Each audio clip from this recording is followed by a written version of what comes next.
the.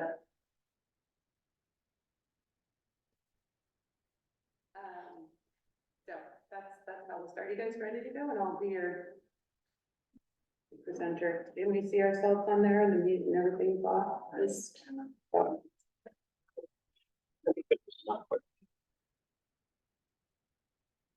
Good sessions, showing your presentation. You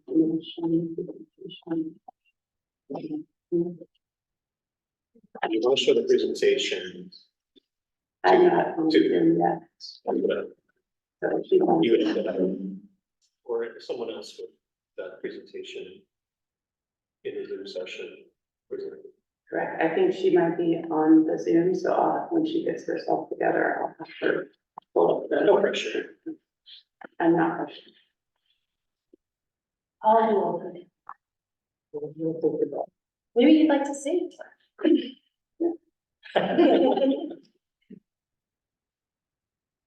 Yeah.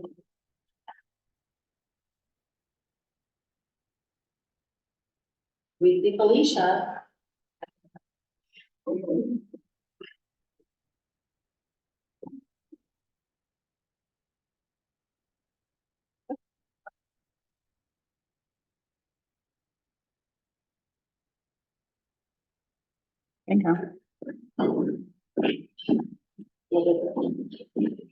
Showing everyone else, just not me.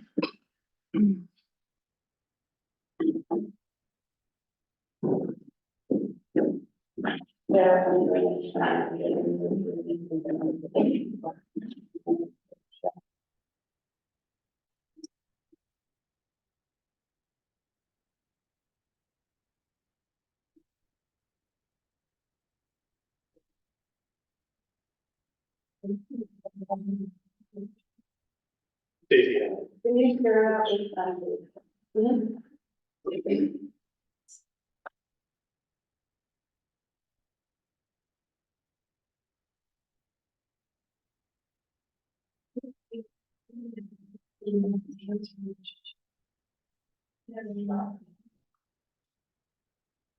yeah.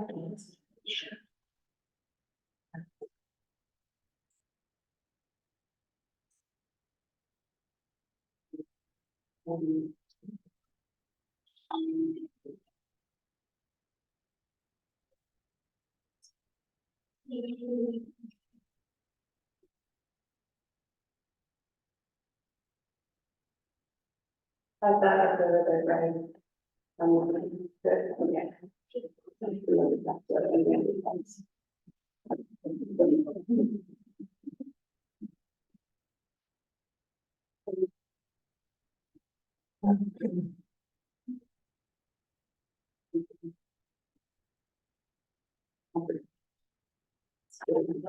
You're on. We probably go straight slide two. Straight to slide two. Good morning, my name is Dennis Clegg, I'm the new director of finance for the district. I've been here since July. It's an opportunity and to work with everybody in the district and the money. The agenda for today, we're going to review the revenue assumptions and budget planning, student enrollment trends, operational considerations, labor negotiations, considerations, and ending fund balance. Next. What we know about revenue, we're in the second year of the biennium, so it's a stable amount. We have a relatively set amount of funding for the 24-25 year. Next biennium is still up in the air, and we've heard good things, we've heard bad things. Legislation, state may help or adjust their funding formula, but nothing is concrete yet. GBSD is having a declining enrollment. That directly impacts the state school fund. The money we receive from the state is driven by enrollment for students we have and various weights that apply to those drive that funding formula. We know that the ESSER funds and the ARPA funds will expire September of 2024, which is a significant amount of revenue that the district just had for the last 2 to 3 years. And a continuation of major grants, federal programs, title grants, we need to take that into consideration. As at this point, we're kind of estimating what those are going to be, because we don't have those numbers until August. Student investment account is also driven by student enrollment, so the declining enrollment decreases the amount of funding that's available. And high school success is similar to that.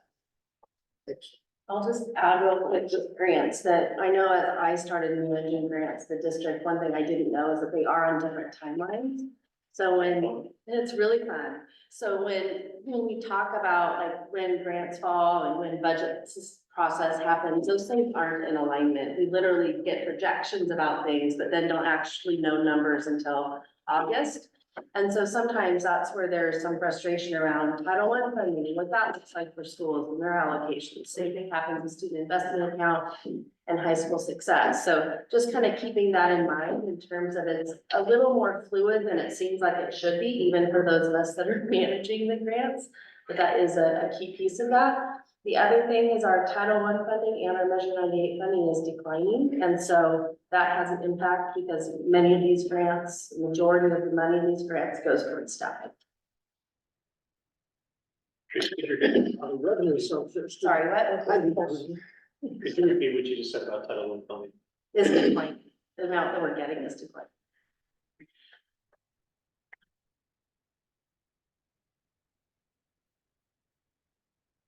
For the budget planning, it's taking into consideration the collective bargaining commitments for all bargaining groups, because they all have an impact on expenditures moving forward.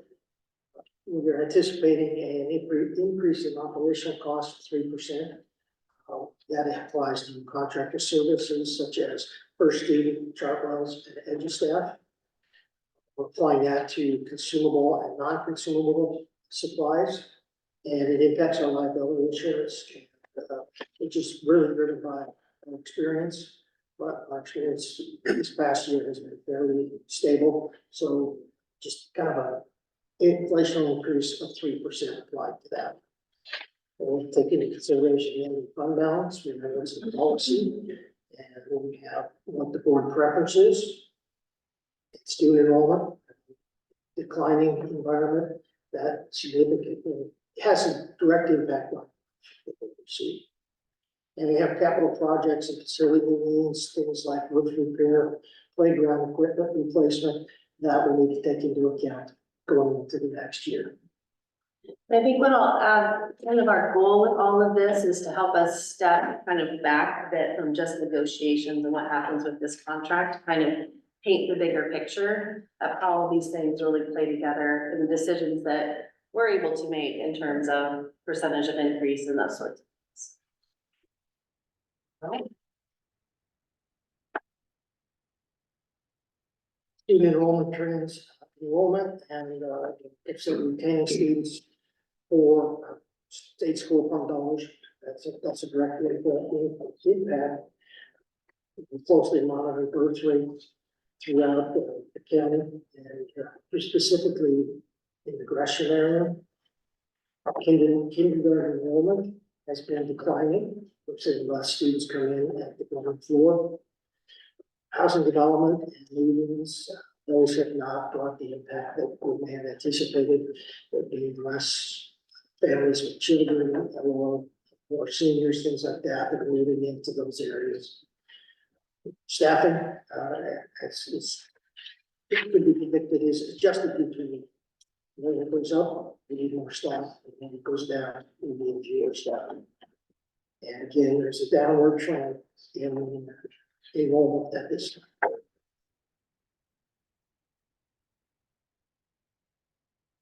Here's the historical enrollment trend. As you can see, prior to COVID, we were at a pretty good level. COVID tanked everything and dropped our enrollment.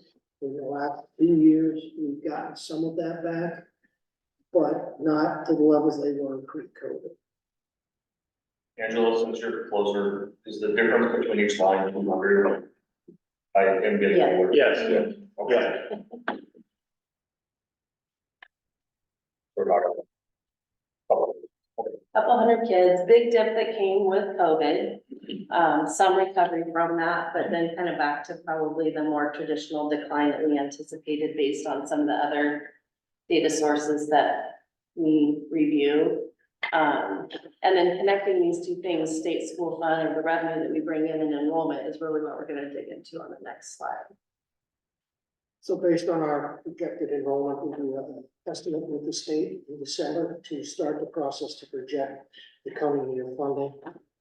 This slide demonstrates ADMR, which is base student enrollment, and then depending on their category, they receive an additional load. So ESL students receive a half load, so their total would be 3,028.5. And then each of those other groups receive the other funding levels, which gets us to an ADMW at 12,666.37. So that's how we get additional funding for students in these targeted groups. And some of those groups are capped, for example, special education is capped at 11%. So that's represented in the chart there as well. But I think it's important to know that, so that number at that bottom, that 12,666 is the weighted student enrollment that we use, the state uses for calculating.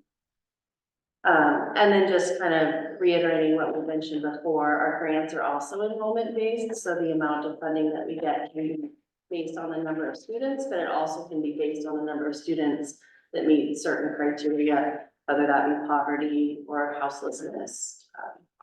Those sorts of things. High school numbers for high school students.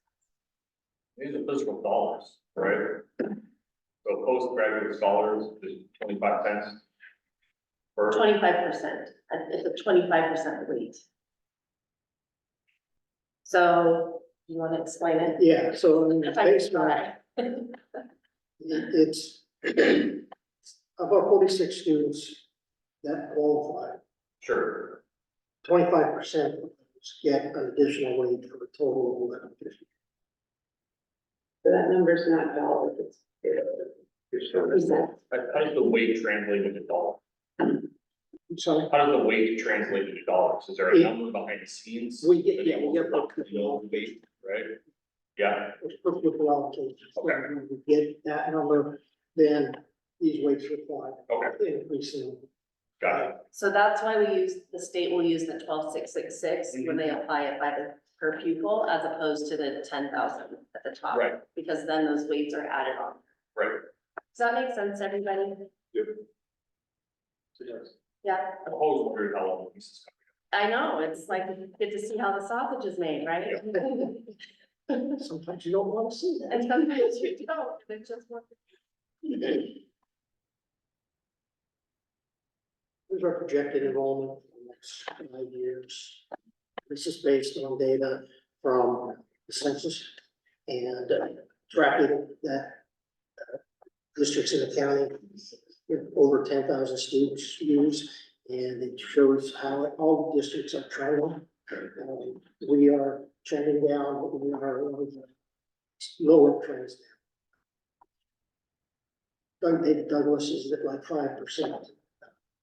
Reynolds is about 4% in there. So we're declining with others, but not at the same rate. Is that per year or overall? Okay.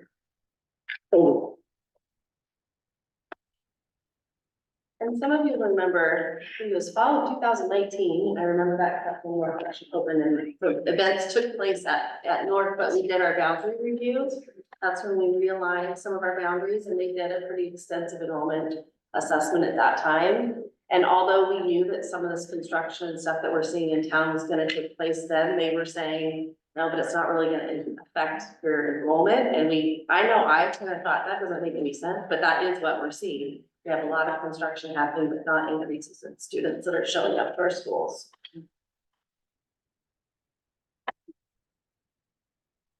Yes. operational considerations, a significant one is new legislation. Recent legislation, Senate Bill 819 around the abbreviated day. And page leave Oregon. And the unemployment changes that came out recently where classified staff could get unemployment during the breaks. All of those came with an unfunded matter. There was not any additional funds provided to districts to address those issues as they come. Proposed legislation, not sure what is coming down the pipe. Heard that there is going to be increased requirements around unemployment, more unemployment restrictions, and we have the substitute issue that we ran into, where they are being considered half time, if they work half time, being able to be paid as a full time. So that legislation will be coming out in session to correct that. And then we have the annual changes in grant revenue allocations, as Tracy discussed. We know Title I is declining, we anticipate others will decline. But there's rumors out there, that maybe some of them will see an increase at the federal level. How that translates into the state and the districts, we're unsure at this point, so we're estimating based on what we. Besides the additional requirements, all paperwork with SB 819 that everyone got to go through at the start of this year, is there any change in funding level? Like if a kid is not taking 2 classes, they're still considered a full-time student, right? Or no, okay. Economic forecast for 25-27 biennium, enrollment is a key piece of that. And we're anticipating a 1.5% advisory increase in PERS rate for that. Outcomes of labor negotiations, we settle those, we'll be able to better determine the impact. Things that are settled, that classify. So we know at least when we look at 1 to 2 years, going into that 3rd year, all of things decided it's settled here will be an estimate until we get those settled. And I think one of the things I want to highlight with this slide is that a lot of those, like those top, well, I guess all 4 of those budget, or both top 4 bullets are really, the timing is really challenging because we have to be ready to respond to any of those things at any time. And it's not just set on this like scheduled when things are going to happen. So an example I'll use is summer school right now. We had allocated some ESSER money to pay for summer school, so we've been able to just move forward with our planning regardless of what's happening in the short session with the legislature right now, right? Just ended, but, so they've decided to allocate some money. We don't know even what the rules are attached to that money yet. So if we were waiting for those funds right now to do summer school, we wouldn't be able to stand something up that was very quality or very responsive to the needs of our families. So just kind of keeping in mind that that's something that we're always kind of balancing is what do we know when and how do we respond and how can we be proactive with our planning around some of these things that we start to hear about from the legislature. Can be pretty challenging. Dennis, quick question about PERS. Is the 1.5 a cost increase of like the financial cost, the financial burden? Or is it 1.1, like, because I know the roll of costs, PERS is like 27%, like whatever, right? Is it a 1.5 of that? Or is it a 1.5 just percent of the money, just the cost? It's on top. Okay.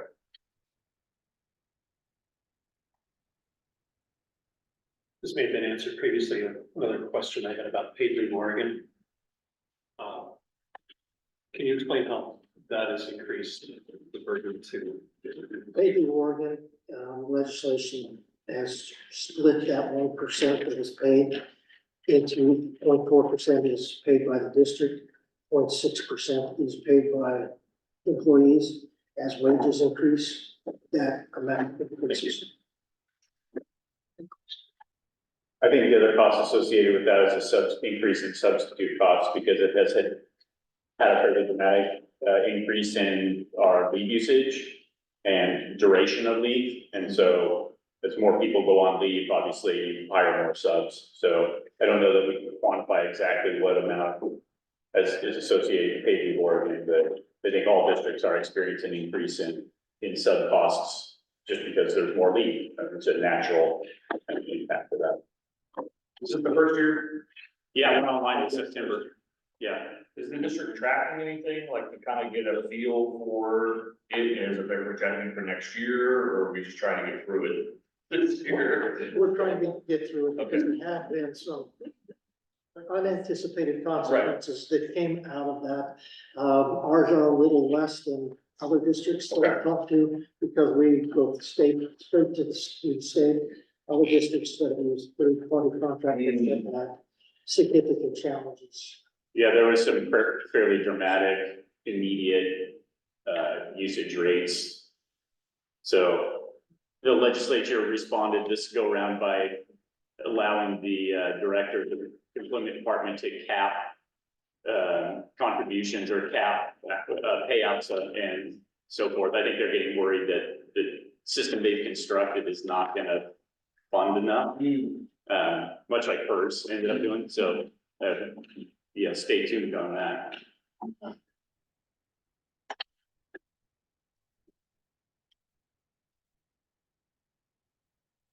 Things that fall under the labor negotiation consideration are wages, step advancement, general salary increases, extra duty stipends, all tied to the percent increase that is conflict. Employee benefits, insurance cost benefits, a rise every year, but they are capped at what they can rise to, which helps us contain that, but it's still a cost increase that we have to anticipate. And supplemental program changes. Get that one. Yeah, so our supplemental programs, Oh, is that like EAP? yeah, Some of the other support benefits. right. That could come about based on changes in our overall benefit package. And the cost to administer some of those will increase by the vendors as we go into the next year, just because salary and the cost of them increase as well. One question about a step advancement. Does the step advancement costing model presume that all current employees advance a step? Yes. Okay. Does it account for newer employees coming in or more senior employees exiting? The model anticipates rolling current numbers down, but not adding new. Okay. Maintaining financial stability, and that is key to the district in a lot of different ways. It illustrates to the community that the district is operating efficiently and using funds in the best manner. It is it's a consideration when we look towards any future bond issuances. The rating agencies look to see that you don't have a lot of peaks and valleys, that you're stable and able to maintain any new income. That income, which is generated by tax rates, but tax rate will make sure the tax rates are stable. And then district, the direct and indirect costs of the contractual, which the numbers that are presented are easier to anticipate the impact. Some of the language changes do cost money and are a little more difficult to anticipate. So we have to do our best to make sure we understand the direct and indirect costs of the contract. So when we're thinking about negotiations or time out costs, just hoping to kind of broaden that perspective again, that it's not just about salary or what shows up on a salary schedule. Hope the next slide kind of helps clarify. Give you a second to have a drink of water. Thank you. This is the impact of negotiations based on different columns within the salary matrix. And the one thing that keep in mind is that the district pays the 6% PERS pickup. And across the district, that's $3.8 million. And again, that increases every year, the salaries increase. Do you have an average step placement? Like what is the average step placement for one of our members?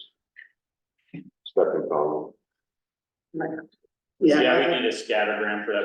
We can certainly get that though. I think that's one of the things y'all Requested. requested, so you have that in your, Well, I think we requested the scattergram, but I'm not sure we requested what the average, like, so what number should we be using as the average cost of an employee?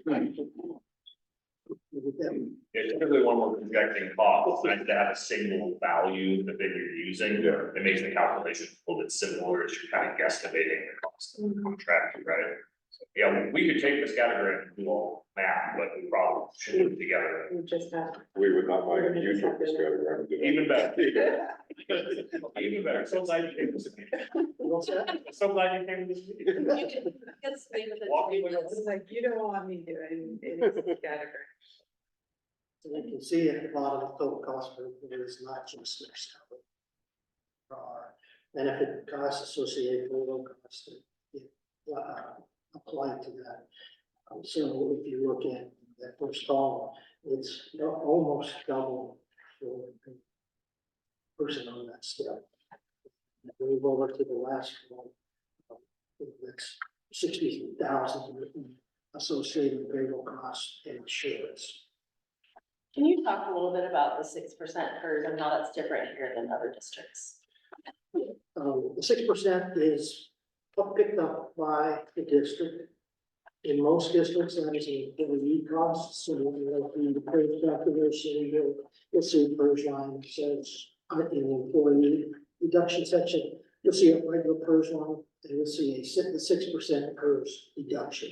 To be honest with you, ADSD is one of the few districts that I know that is covered, that 6% cost. So it's like adding 6% to salary, Right, because it's not a reduction from their paychecks. right. So I've got, so is GBSD making the contribution on behalf of all the employee groups, Yes. district by classified, that then? I've got No, sorry, just licensed. just licensed, was it, so classified it's employee contribution? Yes. Okay. I've got, And administrator, The administrators, it's the employee contributes. yes. I've got, I think among certified staff in the metro area, most of them are employee contribution.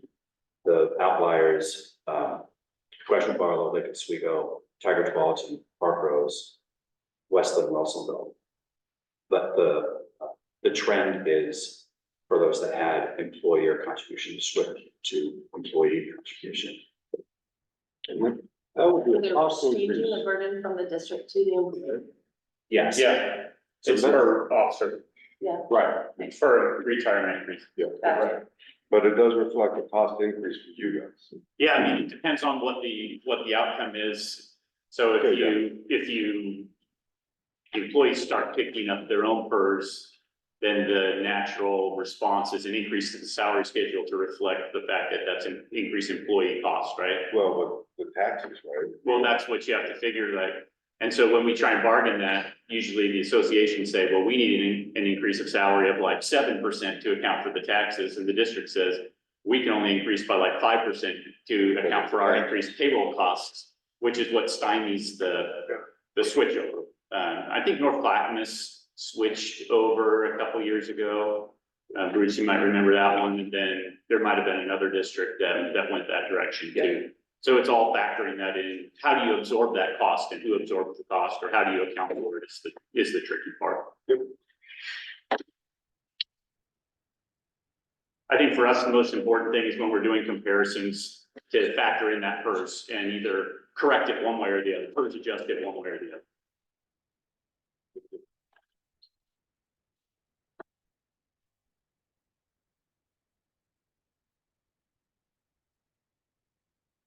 Eric, you look like you have a question. Yeah, hesitant to move because I see his Like a sneeze. eyebrow. You good? So this chart demonstrates the salary distribution between employee groups. It's the salary and payroll, associated payroll cost as a percent of the budget. You can see the licensed staff accumulates the most, which is to be expected because it's pushing more staffing. And then you have the administration at the district level, the school level. It's classified staff, and then the lease server is for the confidential employees. Overall, it's 74% of the total budget goes to salary and benefits. One thing to keep in mind is we do not employ our own food service or substitutes. Those have an additional 10% of the budget for those costs. So in comparison to other districts that do pick up those employee groups, it's more like 84% of the Closer to total 80%. budget goes to salary and benefits.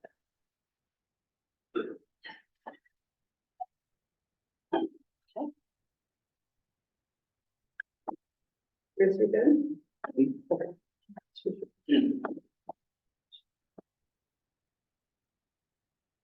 What are the dates on there? I don't, can't see. I was just gonna say, maybe I'll try to. What, is it like It 6 starts months? at 2011, it's years, those are Years, annual. thank you. That's Yeah, all I need. annual, it starts at 2010, 11, goes to 26, 27.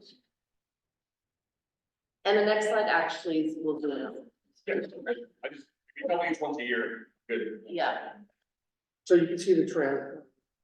At the early part of the graph, there's significant decrease as things started. But as we got into the bond projects, there was an effort to increase the ending fund balance, because that is a key factor that impacts our bond rating. Currently have a triple A plus rating, which is as high as you can get, which means you get lower interest rate and issuance costs based on that. As we get into COVID, you see a spike at 26.83 million. And that was because projects that we normally would have done on buildings, they're doing done in part because of the bond. And then with ESSER, we saved money by moving programs and increase costs to the ESSER funds to take advantage of that. And as you can see, we're trending down now, and projected 9.1 million at 26-27. In terms of a percentage, what kind of ending fund balance are we looking at instead of just dollar amounts? Okay, Do you know what our total budget is now? What's the budget now? Election, yeah, finalize any of that. What's that? March is budget month. Yeah, we're plugging away diligently, but a couple more things we have to do. approved in April? Is that Yes. Okay, Yeah, that's what I remember you mentioned. The board Usually presented. approved in April. yeah, starting June, the June board meetings, You, the budget. Or committee. maybe that's the first time they review it. Yes, the first budget meeting, committee meeting is. Yeah, I think the next slide actually. Who zoomed in? Yeah, so this is 2020 through 2027. 2019. So you can see the impact of various things, one of them being the GEA contract for 21-24. And then the various proposals that may be offered for the 25-27 based on the 954. That's the large one showing the trend that would be the impact of the GBA's proposal.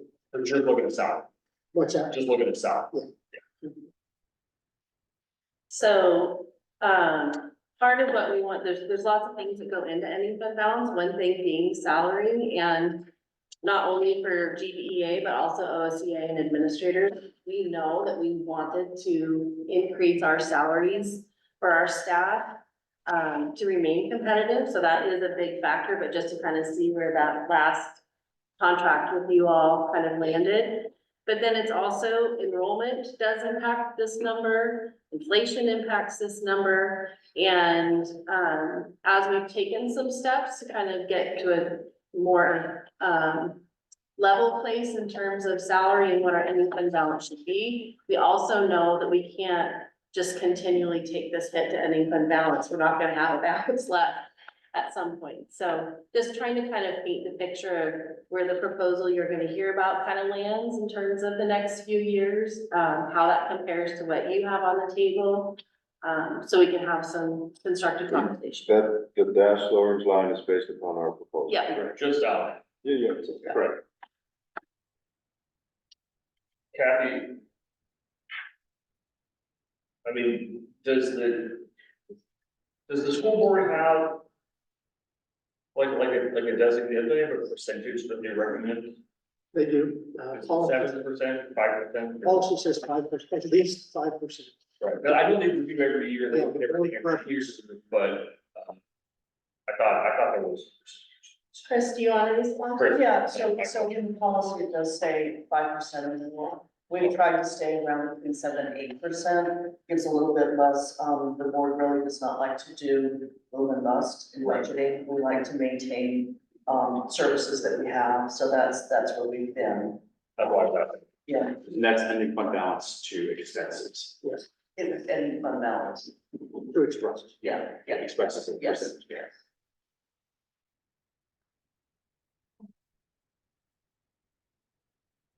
Summarize, year two of the 23-25 biennial, which gives us some stable ability and predictable funding for the 24-25 school year is stable, independent on grants and things like that, but we know the state school fund is a set number. We are looking at uncertainty for the 25-27 biennial, just because we don't know what the legislature is going to do, if they're going to take actions to help address funding shortages in districts, or if they're not. Like I said, if they're going to impose more unfunded mandates, that impacts how much money, how much fund balance, things like that will have to pay. Again, declining enrollment. Direct impact on whether, what funds we get and from what sources. And the current spend down of the ending balance is a priority to make sure that we meet the needs of the district, including salaries and benefits. But also keep in mind that we need to have a stable fund balance that meets policy at least, and is closer if we can to the board preference. I talked a little bit about next year, a little more specifically. I think one of the things where we are unique, is in how we planned and used our ESSER funding. I won't say for a second that us not having ESSER funding isn't gonna impact us next year, it is. But it's not gonna impact us in the same way other districts are gonna be impacted. We hear about cuts happening all over the place. And we have been very intentional about adding temporary positions that we knew that maybe we haven't had them in before and we benefited from. For example, building subs, things like that, but that we knew we could still function without them when the time came that ESSER ended. So where other districts are having these substantial cuts, we're gonna have an impact, but it's really more about ESSER and it's not about impacts to other places at this point. And so I just kind of want to highlight that. And then the other thing is our ending fund balance is helping to carry that through also. So we do and have been able to kind of maintain that more financial stability than what you're hearing about in other places. And so at least for another year, we know where we stand and can be making sure that we're doing everything we can to support schools and students. So I think at this point, the next slide is Brian walking through our proposal. Yeah, and there's not a lot to walk through, obviously. The significant of this proposal, you'll see we have not proposed much in the way of language, if anything, in the way of language change throughout the salary article, with the exception of our proposed salary schedule changes We know that when we bargained last time, we made some efforts to boost that top end salary. We knew that we were low, comparatively speaking. We added a step.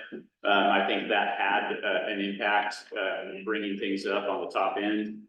That language is obviously outdated now, so you see the strikeout through that. You know, as we approach bargaining as a district team and trying to determine what are we going to lead out with in the way of our proposal, you know, we factor in a lot of things.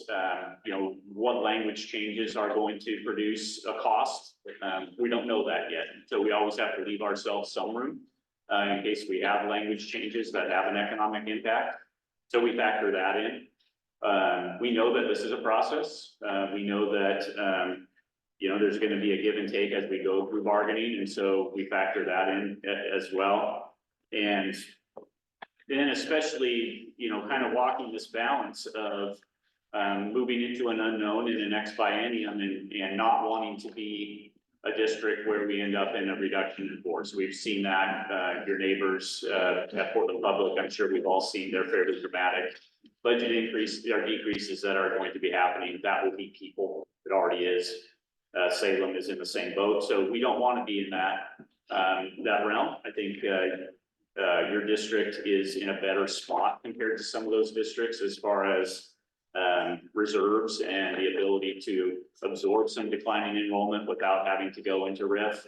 So that's a good thing. So you see in year one of this contract, we are proposing a 4% increase. Obviously, we're proposing a normal step increase for those eligible. Bruce asked the question about how we cost step. Yeah, I know we have discussions about that each time. You know, are we factoring in people retiring as well as where we bring on new folks? It's an inexact science at this time of the year. We don't know who's going to retire. We don't know where we hire people. You know, districts tend to hire fewer and fewer people at bachelor's step 1 or 2. And you end up hiring a lot of people at master's step 6 or 7. So that turnover savings becomes difficult to project. And so when Dennis talks about, we forecast that by moving everybody up a step, it's because it's the cleanest, most direct way to cost it. Do we think that it will be our actual cost? Probably not, because some people will retire. We will have some turnover savings. We don't know what that will be at this point. So, dealing with some unknowns. So again, we are proposing a 4% increase in year one, followed by 3% increases in each of the next 2 years after that. So we're proposing a 3-year contract. Also then proposing the removal of language that's no longer in effect. We haven't proposed any language change. We have kind of a supplemental proposal for you on a specific stipend that did that get passed out? Okay. I think the reason it's on a separate sheet, if you don't look at the insurance one yet, if you look at the DLI and multilingual stipend, that's currently located in Article 31. I think we're wondering where it might logically go. It's not so much an extra duty. I mean, it's an interesting stipend. So we just put it on a separate piece of paper. We're proposing a couple of changes to the DLI stipend. One change really to the DLI stipend, and then the creation of a new multilingual stipend. So you'll see in the DLI stipend, we're proposing to delete the limitation to elementary as we have your dual language program move into the secondary level. People who taught would be eligible beyond just elementary. We are proposing then a second language related stipend, a multilingual stipend, so you would not need to be teaching in a DLI program to receive this particular stipend. You would have to demonstrate proficiency in a language that was eligible language determined by the district, and that's based off of student population. And that would be a $1,000 per year. And I suppose it could be more in the event that we had multilingual people and there were multiple eligible languages. Right now, I think we'd anticipate Spanish would be our eligible language. Do you know if there are others besides that? I don't know the Russian, which we all We're in our top 3. So you'll see the language there on that multilingual stipend. It would be, DLI folks would not also receive the multilingual stipend. It would be a stipend primarily to recognize that second language ability, even for folks who don't work in a DLI program. So that's that separate sheet. Again, we don't really have preferences on where this is located. If it stays in 31, does it move to 25? If we're open to suggestions there. On insurance, we've not proposed any restructuring of how your district does insurance for a long time. It's looked like this with this internal pooling. I can't remember when that came into being during bargaining, but it was a while ago. And so I think that pooling has had a positive effect as far as member contributions. We have a rate collar. OF has a rate collar of 3.4%, but that's an average, so it can vary by plan. But on average, the OF plans can't go up by more than 3.4%. The cynic in me says they tend to try and raise rates a little bit more on the most used plans, but maybe that's just my suspicion. But overall, 3.4%. So we proposed, you'll see there a $50 increase to per month for the insurance cap in year one. And then another $50 increase, and then a $25 increase in the last year of the contract. Bringing your cap under our proposal to $1,600 per month in the last year of the contract. Again, no proposed changes language-wise on any of the insurance pieces. We always look at economics as I imagine you do to some degree. We look at it as a total package. You know, it comes out of the same pot of money. And so, you know, we generally have discussions as we go through this bargain about, is there more of an emphasis on insurance? Is there more of an emphasis on salary? Where do we kind of put more of our energy? This is our suggestion of a breakdown within that package. But yeah, we look at it as a kind of a total compensation look. And year 1 and 2 align with classified, correct? Oh, I'm sorry. Yeah, Yes. yeah, insurance. Year 1 and 2 are what classified are. And again, I don't remember when in your district's history you went to a consistent insurance contribution for the employee groups, but we see that as a positive thing, valuing employees' health across the district, the same whether you're a classified employee or licensed employee. So I think the district's preference is to maintain that similarity in cap across employee groups. Brian, was there any analysis on 433 in terms of where that placed us comparatively? Yeah, we've looked at some of that. We're not done with that yet. And we have districts out bargaining too, which makes it a little bit difficult. So when, you know, if we would typically use what we've called the Metro 14 in the past. I don't know if you guys have been using a different grouping or if that's. The same. Yeah. So out of that grouping, you know, Hillsborough and Beaverton are open this year, and Tiger Tualatin is open this year. There may be others. Centennial is open this year. Next year. David Douglas is open this year. Right. So we have a fair number of them where we would have to be kind of forecasting or projecting, you know, based on what their increases might be, where that would land us comparatively speaking. What about currently? I don't have those with me, but we can get those. I mean, we do some of that comparison. So if we can share with you what we use. Questions? What percentage increase does the insurance increases? What percentage is that? It's a little over 3 on the first 50, and then it drops to about 3 on the second 50, and then the 25 is very small. Yeah. For the third. Yeah, and in comparison to what you all put out. I think it would be pretty similar at the beginning, right? But it definitely not at the tail. At the tail end, it's about a difference of $30. Correct. And our insurance pools have covered everyone's out of pocket, correct? And that's what we focus on the most. What's the experience of members under the insurance plan, right? I mean, you know, for example, Beaverton has a cap of like $1,800 and their members have close to $800 a month out of pocket, you know, for those higher plans. So, you know, for us, it seems like the most important thing is when the system runs its course, what do members experience as a result, right?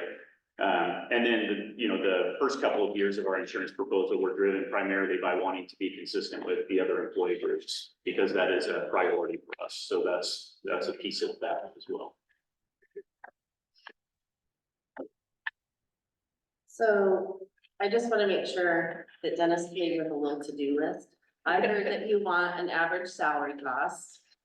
And I heard that we want to have some more conversation about where our proposal falls within the Metro 13. I feel like there was something else that I missed. The percentages, right, looking at the ending fund balances, and 2%. percentages instead of all. It's not a complicated calculation, it's just a different.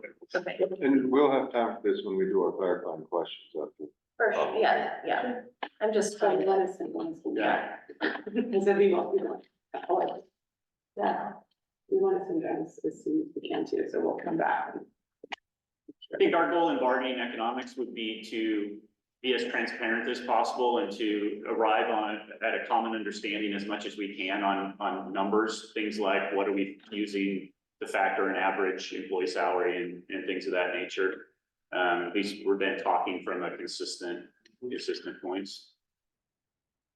Dennis, sorry, I just got one more pop in my head. Does the district's salary proposal, sorry, it's not salary, financial proposal mimic the graph that you saw? So I don't remember what color it was, but you had the district one and then you had the associated. Yeah, okay. Do you want me to put that back up for you? No, not all. Would it be possible to Is draw? that shared? Hmm? Is that shared with us? The We presentation. can? Yeah. That's why, that was my question is, can we drop that in? Great deal. Okay, maybe. no, I will, just give me a minute. Alicia will put it in the, share Or word. a copy of it. Yeah, for sure. Yeah. Other questions?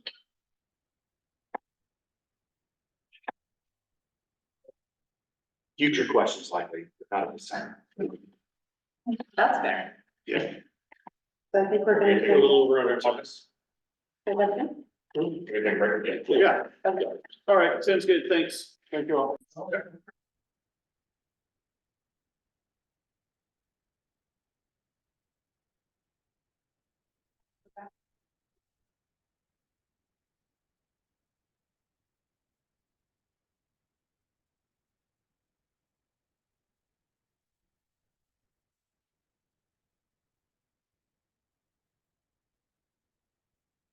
All right. So we have a number of questions, of course. Was our task. I'm gonna hand it over to Mark. We have a number of questions. Specifically for Dennis. I have my questions arranged by the slideshow. I don't know if you guys want to be looking at that as we go through, or if my questions are self-explanatory, which I would hope. But I was wondering if we know how our decline in enrollment compares to the state decline in enrollment? And how our decline in enrollment, our rate of decline compares to the rate of the decline statewide? I don't know the number right off the bat, but I'm going to. And if our rate of decline is less than the state, our ADMW would actually go up, correct? In theory, yeah, it just depends on where the kids land. Yeah, yeah. It's based. So if we're assuming kids are moving from Portland to Gresham, then yes, we would see an increase in. But even with a decline in our enrollment, our ADMW would still be increasing, correct? Because the state adjusts the ADMW with total enrollment for the state. So Mark, you're saying when the state reconciles and they say this is the state school fund, we have X number of students statewide, and so now instead of blank per student, it's gonna be blank per student, and so in theory, if your decline is less steep than the statewide average, then you would expect to potentially get more. Yeah, I think we have to look at how those two tracks compare. I understand the logic you're applying. I don't know if it holds exactly to that, but I understand what you're asking. And you had an operational cost increase of 3%. Is that based on anything historical, or is that just projection? Just a projection. What we're seeing with current costs, some are higher than that, some are lower than that, but it's just a projection. Looking again at like the decline in enrollment and then a decline in positions, the FTE. We're wondering if we can get the desired FTE ratio at each school. Like, so what is the goal of the district for staffing? Staff to student ratio? Well, FTE. The student ratio, correct. You guys said there's, an increase in sub cost because of paid leave Oregon. We're wondering if we could see sub usage of maybe over the last 3, maybe 4 years. And the associated sub cost, what does it cost us per day per sub? We would probably not utilize the pandemic. When you say the last 3 to 4 years, we probably wouldn't utilize at least one of those, maybe 2 of those pandemic years, I mean, because anytime we distance learn. we had 0 sub costs for at least 1 year. Correct. Well, but even with that, as we all know, I mean, we've added building subs, so that's a sub cost that's different than just what's in our subsystem cost, right? We've hired people to be subs in buildings. And then we also have to look at the costs paid to members who are covering, because those are additional costs that we're incurring to cover. That's, I'm just like, all of that is super. What's the end kind of, what are you trying to figure through this so we can know what to include? Is it? I would not want that complexity. Really, what we would want is the daily rate of a sub. So not a member covering or anything else. And we would want the call-ins. What's the number of absences reported each day? Not where they're coming from. And did you want that related to paid Oregon? Correct. I mean, to see if there's an increase in usage, to see if we need to accommodate. So comparing before paid Oregon absences or sub Yeah. costs with Yeah. after, which would only give us months, right? Yeah. Yeah, correct. And it could even be like percentages of total FTE, right? So we don't need like exact numbers like 412 subs were called in. It could be 1.4% of the staff is gone on average this year, kind of a thing. So it could be that sort of thing as well. Okay, for methodology, would it make sense to do year to date? When paid leave Oregon kicked in September, for instance, and then compare that to 2022-23 as a normal-ish year, but then maybe going back to 2019-19. Yeah, let's see what we can pull together, and then you can kind of synthesize it, or we can adjust and get different information if you're looking for something different. I think that's about it. Also, yeah, looking for if we could get, the district admin salary cost for Metro 14 as a comparison tool. That would be great. Get the salary cost. Because that was what was presented to us, right? So our district salary admin cost, so having a comparison to that. Percentage of the budget, are we talking about that slide? Yeah, so not total dollars on each district, but their percentage of the budget spent on district admin salary. That is in that slide, the donut slide. The one we got it for our district. You are looking for others. Yeah, got it. And I think that's it for me. Thank you. So.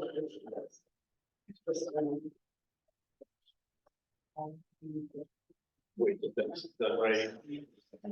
So, my question for Dennis is, do you base your projection on current staffing or all positions maxed out when it comes to your Current staff and vacancies. current staff? So, you know, when you look at historically what's happened in terms of staffing, they consistently stay the same in terms of how many approximately, really close. I mean, the lines are ridiculously close in terms of, you look at a given box on the salary schedule and the number of members within that box. If we project out, if it ends up that you would have 0 members who are just at the beginning of, everybody is essentially maxed out.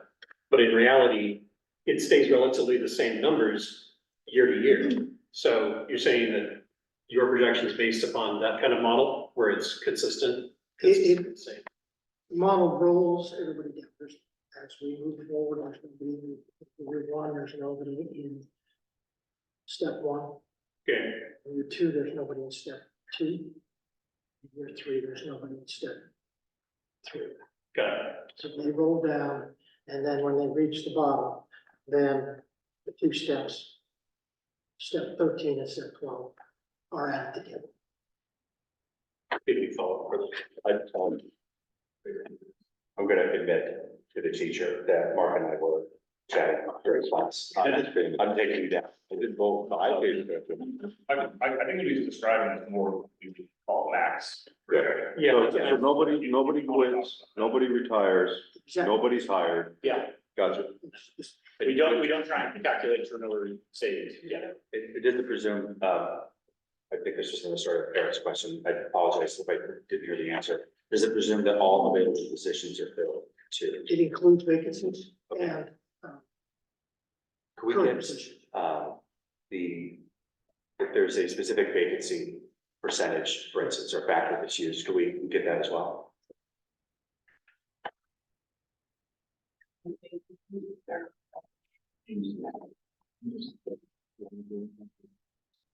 I mean, I have no problem like sharing specific methodology with you, like, here's how many, here's how our costing works, and here's the FTE we're assuming, and here's where we're assuming they're at, and we can kind of show our work or share our work with you. Yeah, I might answer a bunch of the questions that you're asking. yes, yeah, I would, like, since these factors are already applied, there might already be a spreadsheet or some tool that incorporates all of those things. So Yeah, we can just share that with you, and that probably will help a lot. Mark forgot a question you wanted to ask. Looking at our projections and our projected enrollment going forward, have we ever projected too high or even accurate? Have we always projected low? Yes, And do you happen to have any idea what's a typical percent low that we project? I can get that. On enrollment, like, Yeah. Thank you. when you say, Mark, when you say projected, like, I think we have a fair history in our district of saying, and I'll make up numbers for simplicity. Next year we'll have 10,000 students, and then the next year we have 10,400. We're like, okay, next year we're gonna have 10,400, and then we have 10,800. So we always, as far as I know, I've always under projected. I mean, we could probably show like, because we true up in May, right? So we could, I mean, we Show could see those what the history has differences. been, whether we were under or over, you know, and then what that truing up looked like in May. Yeah. Thank you. So I have some questions about, the DLI and multilingual, portion of the language that you brought. But one thing that's really not clear is how to determine which stipend the member would get. So they are exclusive of one another. It's not clear, you know, would somebody working as a core content teacher in DLI be placed on the multilingual, receive only the multilingual stipend, or how do we determine which stipend they get? I mean, we talked about this so much. So I think I can summarize what we came up with. The dual language program is set up to be a K-12 track for students to become bilingual or literate. And teachers who are teaching in that track are attending 3 more days during the summer to learn specific strategies to, you know, whatever's coming up with the best way to teach students in the DLI track. So we wanted to really encompass those folks who are hired to teach in the dual language program. And would be classroom teachers teaching full content right now. Right now in elementary, but we're going to expand it to middle school, so and high school. So those folks in middle and high school still, there's a different planning that goes on when you're a DLI teacher to be able to meet the needs of all of the students between, you know, 25 and kiddos at different levels. Your planning becomes a little bit more complex. context so that you can find different entry points for all students. As opposed to a specialist, maybe a PE teacher, for example, who happens to teach at the ELA school, and they may be multilingual, which they should be compensated for that under this proposal, are not necessarily teaching, in the DLI program, right? They're not teaching to bilingual. So that's how we were trying to decipher which teachers will instruct will get. The DLI immersion, that stipend versus if it's a teacher who speaks multiple languages and they are actually having to translate for students who's talking Spanish or another language, that same language in their classroom, they're translating for those too. We're translating for conferences. Maybe translating their homework for them or those extra things that still happen, but they're not a dual language. That's how we were thinking the process. Okay.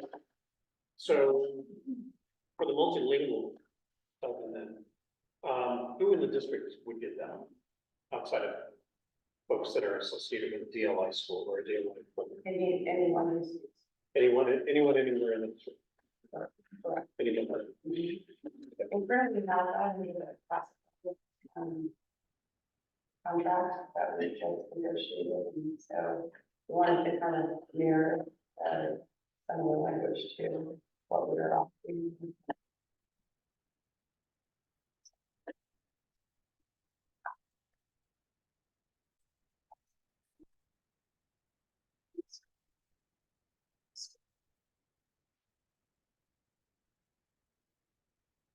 In the languages you select. To the language the district says. Correct. Would it have to be stamps test? Like if you had, the high schools, a teacher that teaches Spanish, and they have a degree in Spanish, would that qualify or would they have to take the stamps test? Yeah, right now, that would. We've made exceptions in the classified contract for those who come to us with a bachelor's in Spanish, for example. That are master's degrees in Spanish.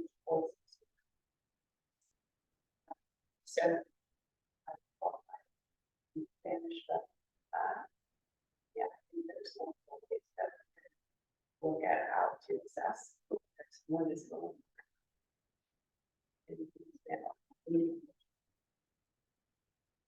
How are we gonna go about identifying this? Yeah, I can tell you what we've done, you like the classified. Like that? So you have to raise your hand and say, True, so with classified agreement, folks need to, consult them, right? And I would track it down, people would need to opt in to it, and then opt in to the text. It was a heavy lift, I'll say, in the beginning, because we've got lots of folks, in the classified that are so easy to hire anyone extra, but we utilize some of our staff to set up testing centers, and have some testing days throughout the year where folks can come and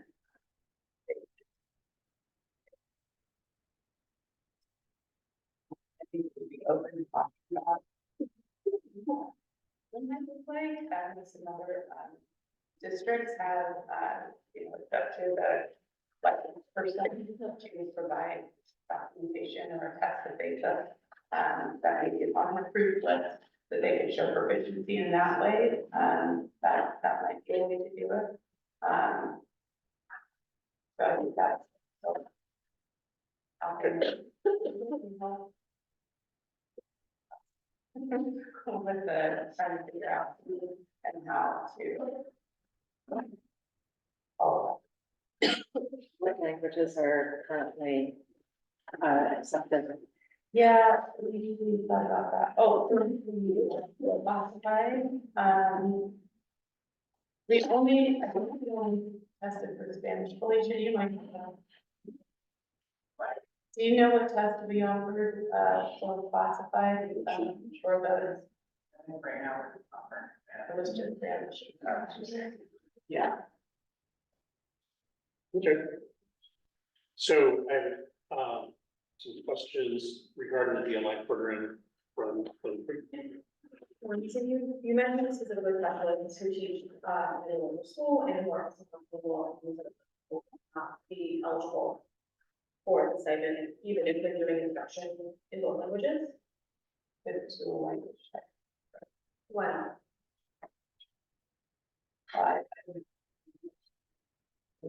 But the conversation that we had was that if you're part of the practice, and I don't want to, and I'm understanding it. So, If, I can understand that just a staff member who is working in dual language school, right, not necessarily providing instruction. But if you have a specialist who is flexible, who is providing instruction in both languages throughout their day, why would that person not, that they're still planning in two languages, they're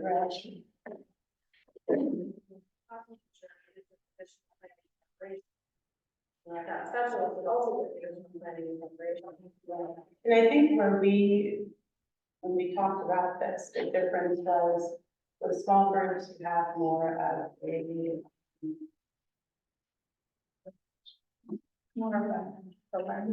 right, so you may have a small group with the kids who are learning one skill, for example, rather than and the goal is to get those students to learn that one skill or that one goal within a small group, maybe multiple times in a day. The classroom teacher who has multiple students, it's not only one skill, it's multiple levels of curriculum, multiple entry points, and the goal is to have those students become bilingual.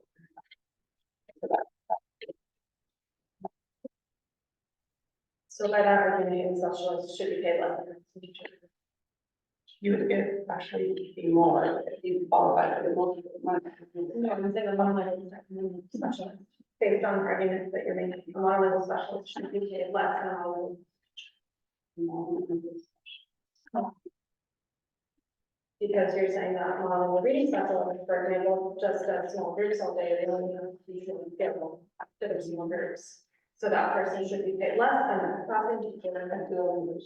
No, a monolingual teacher who has to also differentiate. Well, when you, right, but wouldn't you get more, wouldn't you get according to this, with the multi-language stipend, that be more than a monolingual classroom teacher? What the additional stuff, so. But why is it less than a dual language teacher? The position, for example, the reading specialist position is bilingual required. Job posted in there and will require. Right, and so the additional thing would be that multilingual. Even though So that would be, so it'd be less than a dual language teacher, for sure, but more than a person in a position that only. So, under the multilingual stipend, the examples given are translating the common parent or student communication.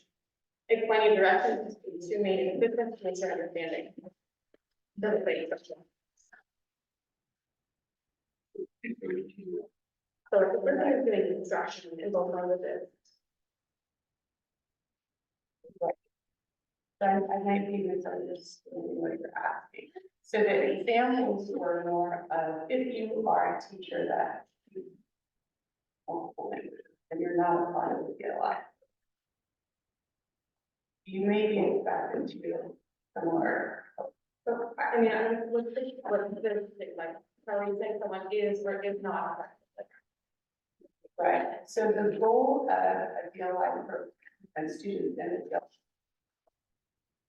Students who are multilingual, bilingual,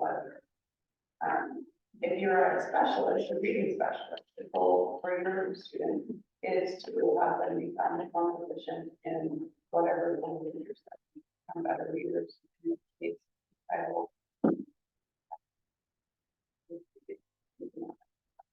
Ability within a reading. Is that not part of it, by the level of it? Not part of the job.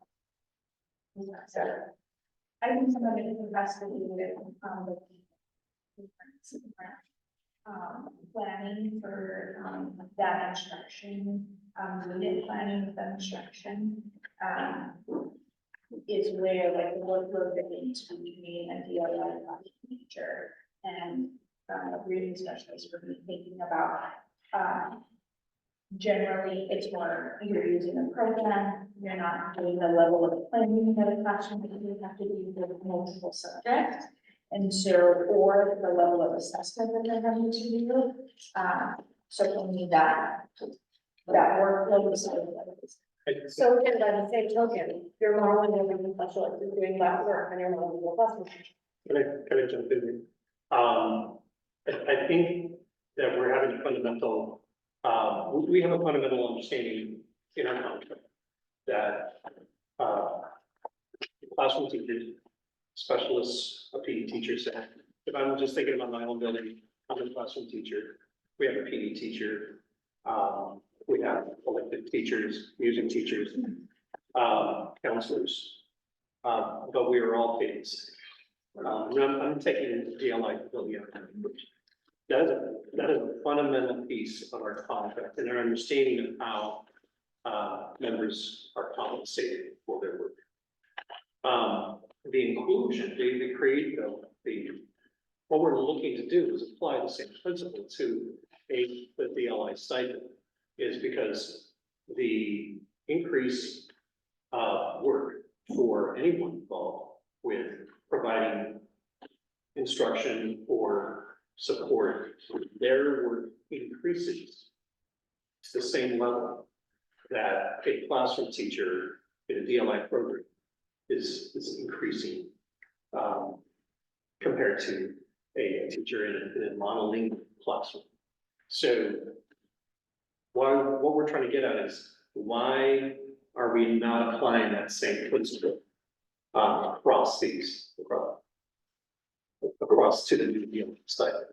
Well, I mean, that's a question for the full group, right? I mean, we're not proposing a change in, the only thing we're proposing is to eliminate elementary. I mean, as a bargaining group, we agreed to the current iteration of who got the DLI stipend and who didn't. I think, I'm sorry, I don't remember your name. I apologize for that.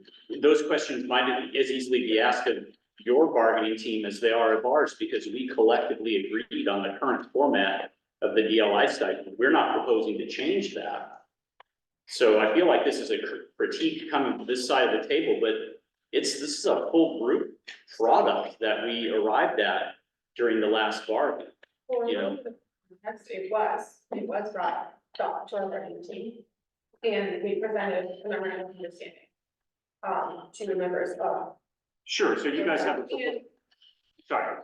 after presenting that memorandum of understanding and for trying multiple routes to negotiate change to the current language, Mhm. we were told that this was an issue for bargaining and to bring it is correct. Agreed. So that's what we were told to do by your side, and that's what we're doing. Yeah, agreed that this is an issue for this bargain.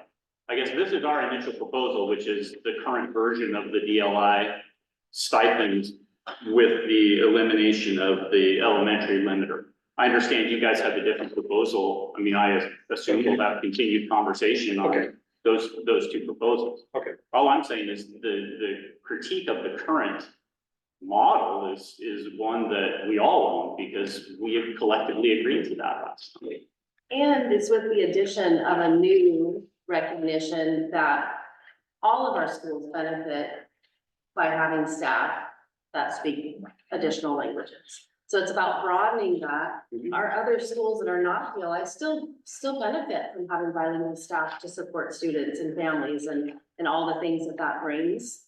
And so that's part of the expansion on our part, is to broaden it across the district. Yeah, in fact, we have proposed a stipend for the folks we're talking about, that wasn't previously available. So we've also proposed an expansion of the current stipend, different in form than it sounds like what you guys envisioned. But again, I imagine we'll continue those conversations. Okay, thank you.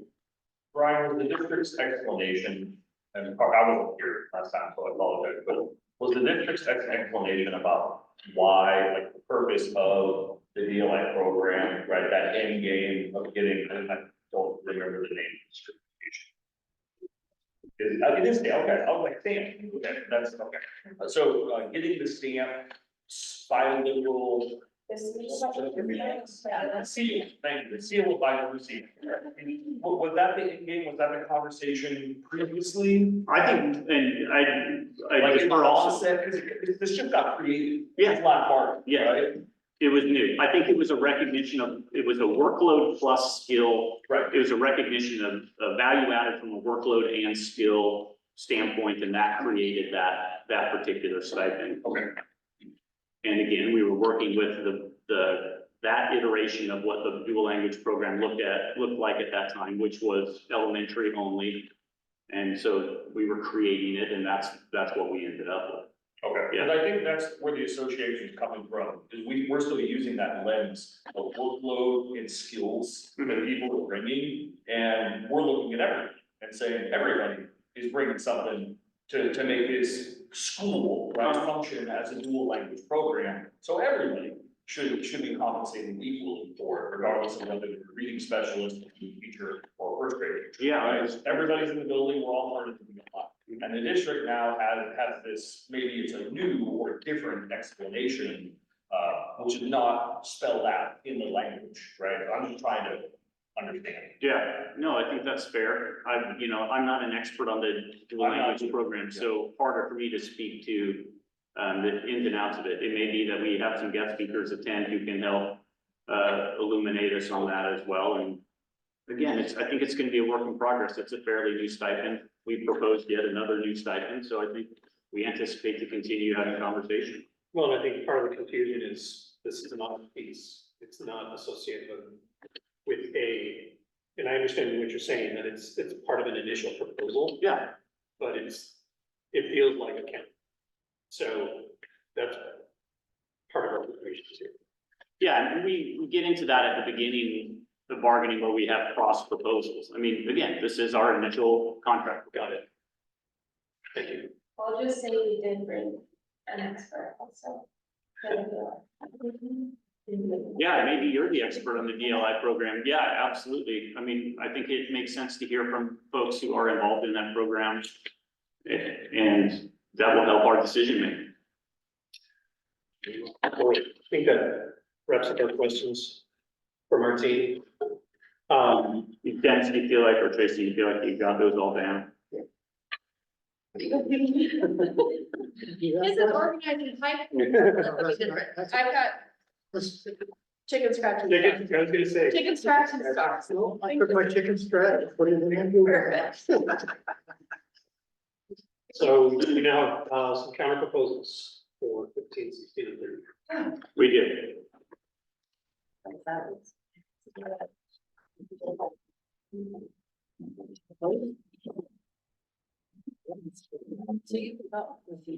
Yeah, thanks, Dennis. Thank you, Dennis.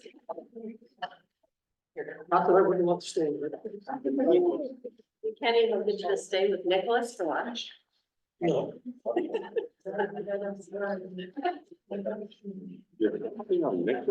I think that's a mistake. I find some reason to stay for a little while more.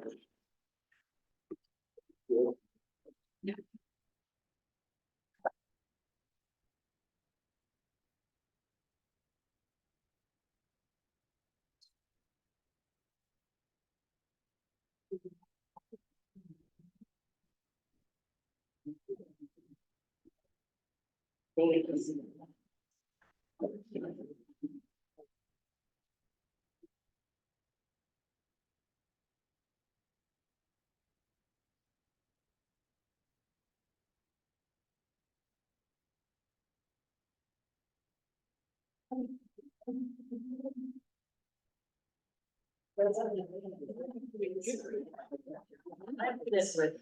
do you wanna, when they get all passed out, you wanna just take these in order, or what, or do you have any particular order you want to go in?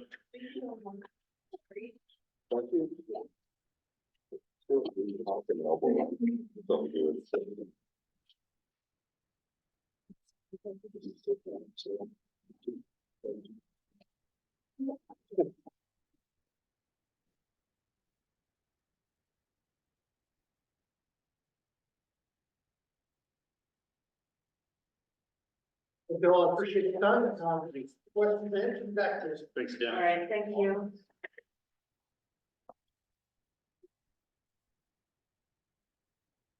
Appreciate your time.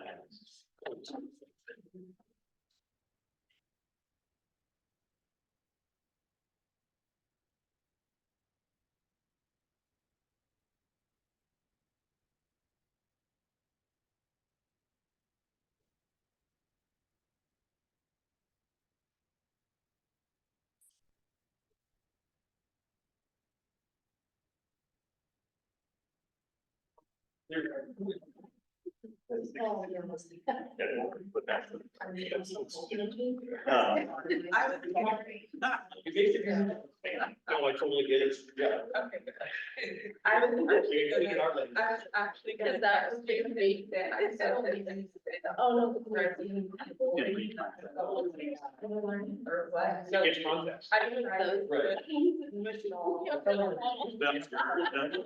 Like, Like figure out what it actually means, right? And I'm sure as we get further along these things, it starts and stuff. Okay, well, why don't we start with Article Okay. 15, just to take them in order, and Angela, you were gonna talk about the first piece.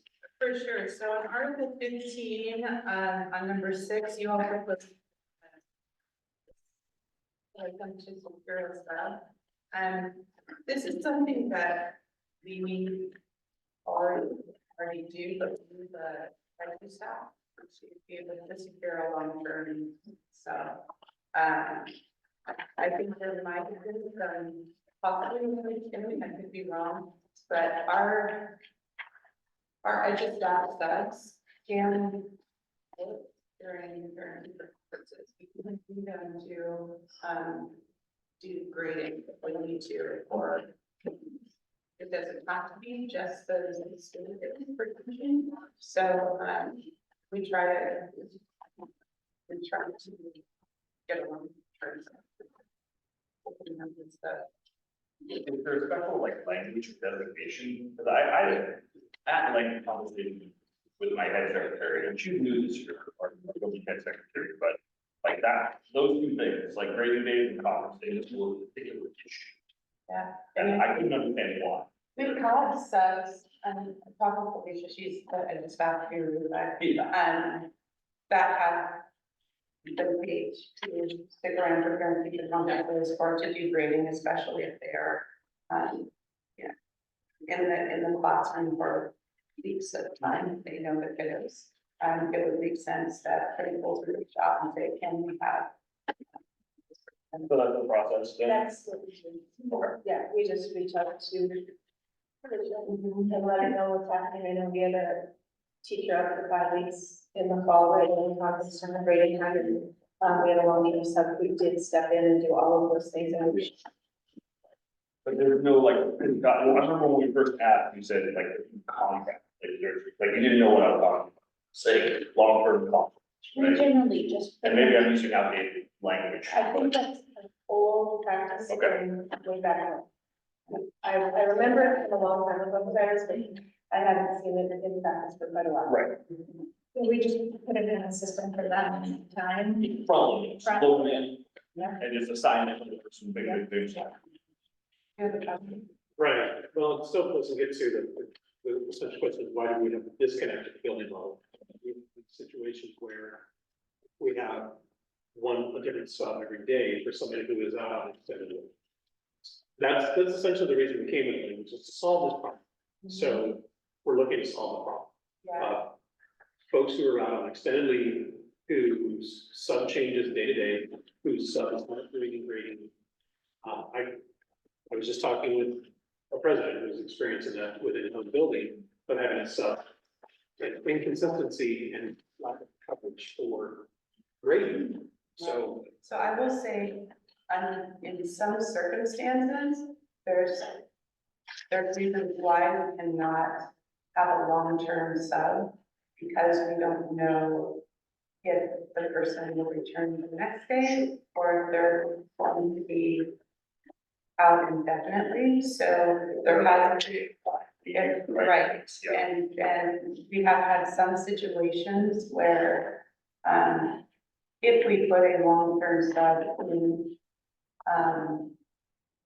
that breaches some confidentiality for some folks who may not want folks to know that they're out, going to be out for long term. We also don't want to make assumptions about when folks may or may not be coming back. Those are far and few between, but if we have, you're talking about the typical long-term, like maternity leave or parental leave, those, and people know ahead of time when they're going to be gone. Oftentimes those teachers will already have a sub in mind, and if they, work with Alicia, that person is not in it.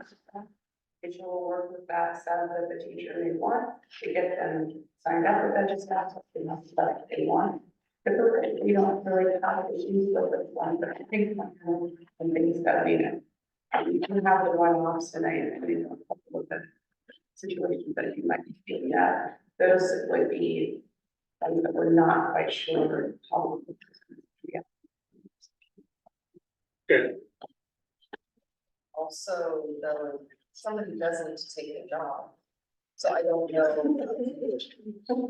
You know, I don't know if there's a way to set that beyond.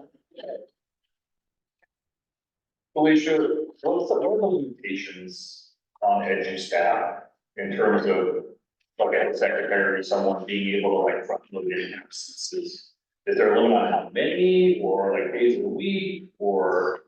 No, but typically we try to put them in 50 days at a time, because not really knowing what the end date is for a leave. Essentially, other things on our end, and so we typically front load the absences for 30 days at a time, because we have an instance where a long-term sub is taking something like that, and we have to break it out, and it just becomes really cumbersome frontline on our end, so that's what we typically do as practice when we're doing our long-term subs. And in those situations where you have someone going in every day, there can be so many different situations where that arises, where with a long-term sub, we decided that just wasn't the best for them. So they decided to withdraw from the job, or we had a situation arise where we needed to pull that person into a different position. And that's what we had in the interim, in order to find someone else in that. So there could be so many different situations, and those are So even if we've got someone saying, I'm gonna be on 12 weeks of maternity leave, I'm not gonna be here until December, by November, they're still only gonna load in 30 days at a time? Yeah, that's what we do in order to have a way of breaking up a really long-term absence in order to get into it. We just avoid that, just put in 30 days at a time, and we have either the teacher already knows they're not getting there, so we don't really have to worry about it, or we have to have some first for a long-term stuff, but we don't really break up if anyone in any sort of need, we don't break it up. We want somebody consistently in the classroom to do the whole. And is that an edu staff, restriction, or is that all the policy? To break up the absences like that. Yeah. It's our policy work. There's communication along the way, it's such a different position, as I know, it's gonna be 12 weeks. Yeah, Hey, I'm gonna put it in 30 weeks, big job, don't worry about it. Like, yeah, and if there happens, then there's a reason that you're in that position for a long term period. For this period of time, or we don't know the end date of that, so we need to have. But something that we run into, I'll just say high school math, right? We've had folks out for like, let's say, a whole semester. And we've got a great sub, and they know what they're doing, and the math department has things that they're doing, like around working with kids, or grading practices, or preparing for state tests have been giving, things like that. And all this stuff, you know, for me, you can just say, hey, Cyrus, you wanna come to this meeting, we'll give you an hour, you can go. But with the substitutes, it's just like, well, you probably should come to this thing, but we can't pay you. And that's been the message from our head secretary, and maybe it's just because she's new this year, but we don't know how to pay these people for some of these things, right? If they're doing that, then they can reach out to me and we can figure out. Okay, okay, that's all. But we, if we communicate that needs to happen, we can't just make the natural assumption that it's gonna happen. Right. We can't make that assumption. But as long as it's communicated, we'll get the front page. Okay, because the answer that people have just been getting is no, Yeah. right? So, okay, cool. Yeah. And so we go to page. And the paid leave organ, this is a moving target. Yeah. And we talked about. And I don't know, Brian, do you want to go into it with talking with you about with our paid leave organ Yeah. expert? Kind of recommended some of the. I mean, we're trying to avoid putting too much in the way of detail about paid leave Oregon in the contract. It's changed twice since it was enacted, most recently in the short session. There's the newest change about the employee's ability to use leave and so forth. So when it was initially drafted, it was drafted such that employee could use leave up to 100% wage replacement. Then the first change was an employee could use a full day of leave and go beyond 100%. Then this last legislative session, they changed that again, that the employee can go up to 100% wage replacement again, and the employer could allow them to go more, but it's now it was an employer may allow them to supplement with leave in the past. Now it's an employee shall be allowed to supplement with leave. So it is a moving target a little bit. I'm not convinced that that's the last we've heard of movements on that statute. We want the contract to flow with that law. So if this isn't the magic language, I think we're open to language, but I think we're wary of putting specifics of the law in just because it's proven to have changed multiple times already. Yeah. Mark. And the only clarifying question I would have is, if I look at 2, 3, and 4 that are struck, there's nothing there that you're saying an employee can't do. You just don't want it in the contract because of the potential for changing stuff. Correct. I think number 4, we assume, so people are, I think we had some question right off the bat, and this is in the unpaid leaves article, but it is a paid leave by definition. It's not a paid leave by the district. No, the people are remaining in at least a semi-paid status. So That's why we chose the unpaid leave. Yeah. Articles, because it's not a district. There's not a clean fit in either of the articles. We talked about it. Discussion. Yeah, number 4, they do retain their health insurance. That's not a district choice, I believe. Right. So for Nor is 2 or 3, right? that's what I want to. It's the way that they be administered, I think, is what's in flux. Correct. Yeah, the members may choose to use their accrued leaves. At one point, that was not in the law, and now it is in the law. So that was a change. So that is part of the statute now. Number 3, now the law says the district gets to choose the order of leaves that are used. It does say the district. Unless you bargain something different. Correct, right. Yeah. Thank you. But the order of leave usage, I mean, you really have, I guess you've identified 3 buckets there, right? Family, personal, and sick. Things like obviously bereavement leave or military leave or, those things clearly don't apply. So And the only thing I would say is, FMLA ultra would be in conflict with that, right? Because our FMLA ultra language provide for member choice of the order. And I would think, and I know it's not a certainty, but most paid leave Oregon things would also be federal ultra. not anymore. So OFLA got revamped. So now OFLA is no longer used for your own serious health condition or serious health condition of a family member. Those things are only paid leave Oregon. So OFLA got completely redone. Gotcha. Senate Bill 1515 Of this year? of the short session. which I believe was signed by the governor. So the Oregon family, I'll just stop there and say, no longer covers your family It no longer covers yourself. or a sick child. It does, It's only family. the distinction is it sick child leave or is it a family member with a serious health condition? Right. That's what changed. That's it. Thank So, you. We got to read it good. yeah, it's a pretty radical change and again, just an example of why we're just trying to navigate this in a way that is fluid. So, What's the NFL number on that? 1515, yeah.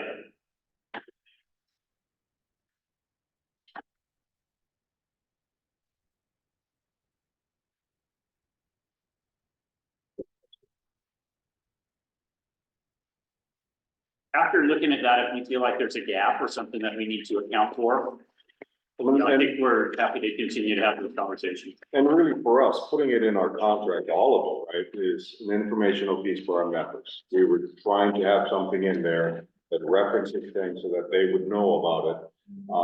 But I understand the difficulty if that thing is changing all the time. Yeah, we'd rather provide detailed information for employees through postings and website things, because those we can change, as we need to. People need to know about their rights under that, but, it just is tough to lock them down in a contract when they seem to be moving, so. Article 6, so that's it for Article 15. Article 16 on site count, so we increased the amount modestly. We went up to 35. We acknowledge that rate has not gone up in some time. I think we're still in a mode of how does this fit in with everything else? It's admittedly not a large expenditure standing alone. I think you guys proposed rate increases in a number of different respects. And so we're gonna talk about prioritizing at some point and how do these things all fit in together? So again, for now, we've proposed the $35. If through this bargain, we hear from you, this is really a priority, this is where we want to devote more dollars, we can certainly consider that, but we're still trying to fit this in with the overall puzzle. Well, my question is, when did Oregon revise statute 329.704 go into effect? I think it started before I was an educator. I don't remember At that. the same time that I was coming to profession. Like 30 years ago.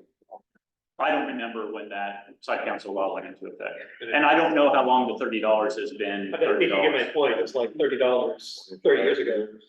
Yeah, I don't know, I can't say that it's been $30 since 329.704 was enacted, or if it's I believe it's been $30 for a long time, because I don't remember this article really. And then we negotiated a third, 2017. Thank you. 2017. Okay, nice to have some history behind that. It used to be really low. Really low. We realized it might actually be below minimum wage at some point, so we got it up to 30. Yeah. So that's, no other moving parts in Article 16.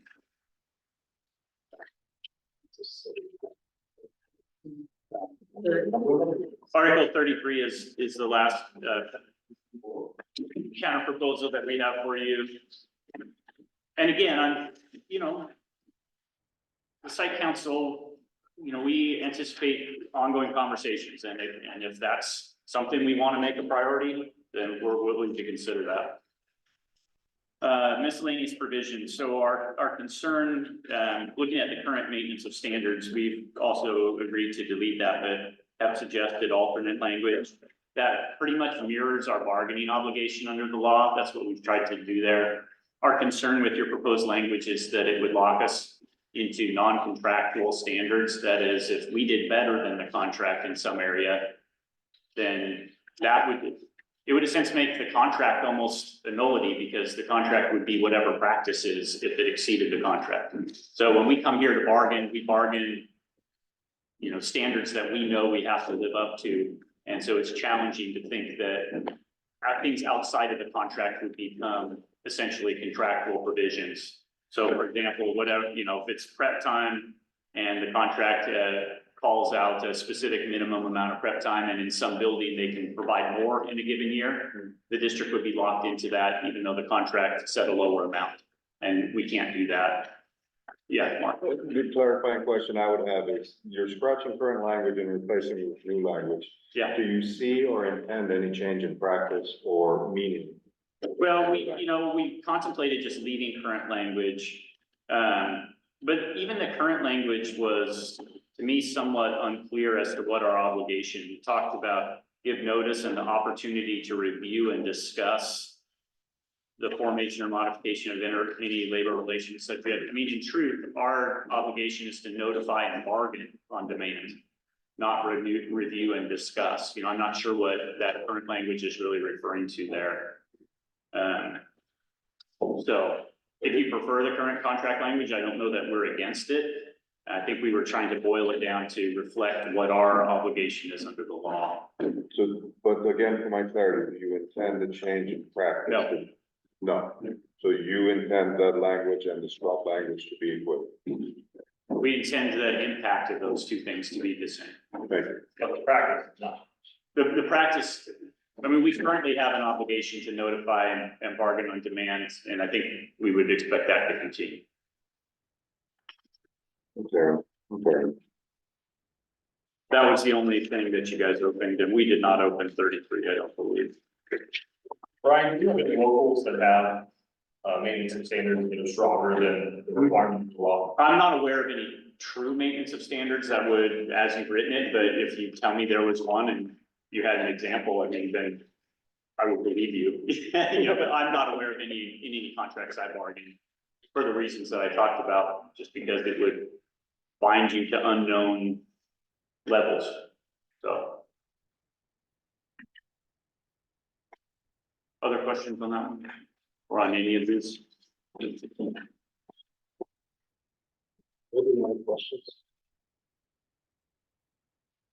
Again, just for the sake of record keeping, you'll note that we do label these counter proposals. The earlier ones we have labeled as initial proposals. Take first, put it better in. Brian, you guys, I look at my binder in my truck, sorry. Did you guys bring 31? Did we open 31? Or did we bring it last time? Because there's Yes. there's no title on the DLI. Yeah, I think we brought up conversation around that, right? But I couldn't remember off the top. we did open 31 and we brought you a 31 last time. It had some, the most significant change was 10 days for high school counselors. That's right, I remember that one. Yeah, Thank you. and it may be that it has the DLI stipend in its current format in our Article 31. So obviously it's a little bit of a, You kind of run the indemnity here. yeah, it's kind of a curveball in the sense that it's, I will say that we originally had tried to put it into the 25, which is why, and then as we were talking, we had had. We weren't sure, but it never really good enough, I think would have been our initial. Proposal for the Yeah. So a little bit more. I can understand it. Okay, so it calls for us to do a caucus.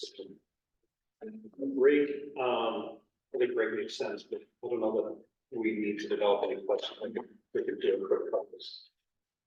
Just a little bit break and then come back and do your. Yeah. sounds good. Unless somebody. Yeah, that's supposed to be.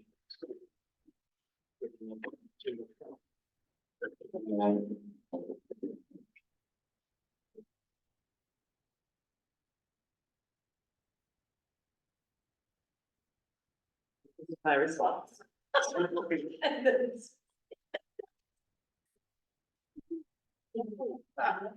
Wow. So he was around when the first site council, was passed. I had it all day. Hold up.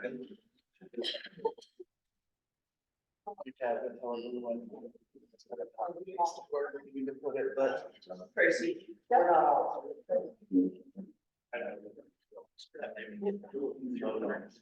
Kind of scary if I click buttons.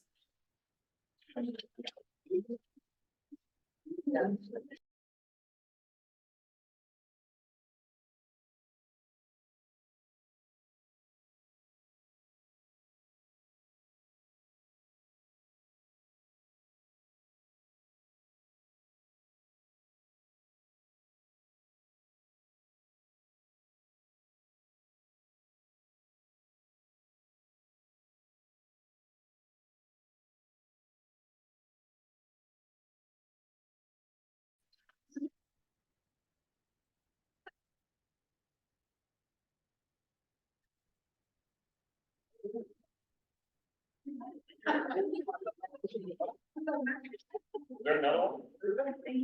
Yeah. Bruce, it just proves that we're easily entertained. Oh, I have two threes. Anything else? You have two threes?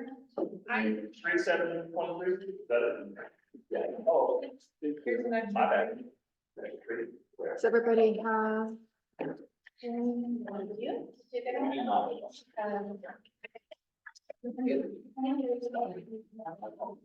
have three. I mean, fine. Yes.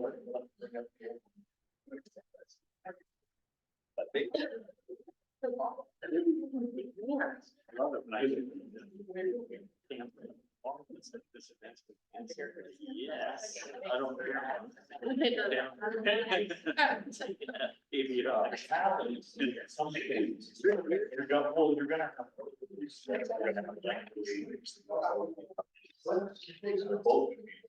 And struck, like you're not gonna know like which one. We didn't get that. Yes. We got 3 articles here. Here I didn't know. 3, 7, and 20.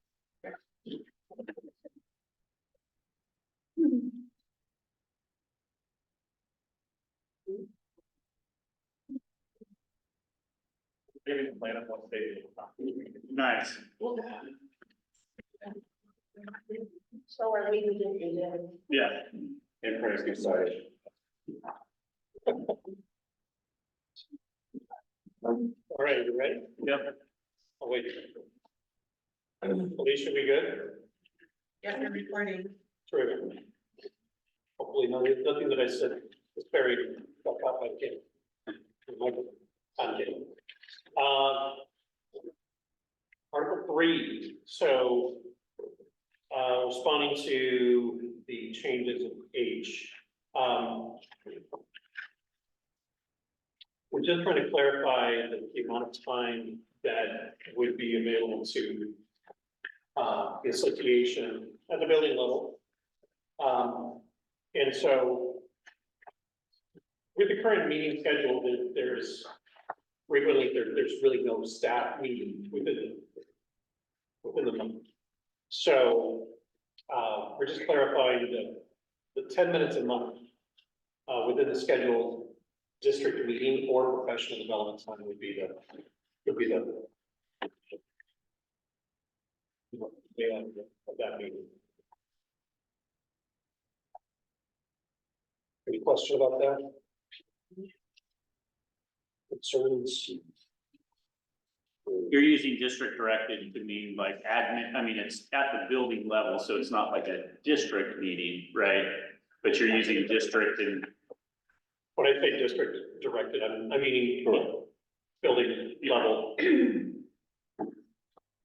admin control meetings. Got it, thanks.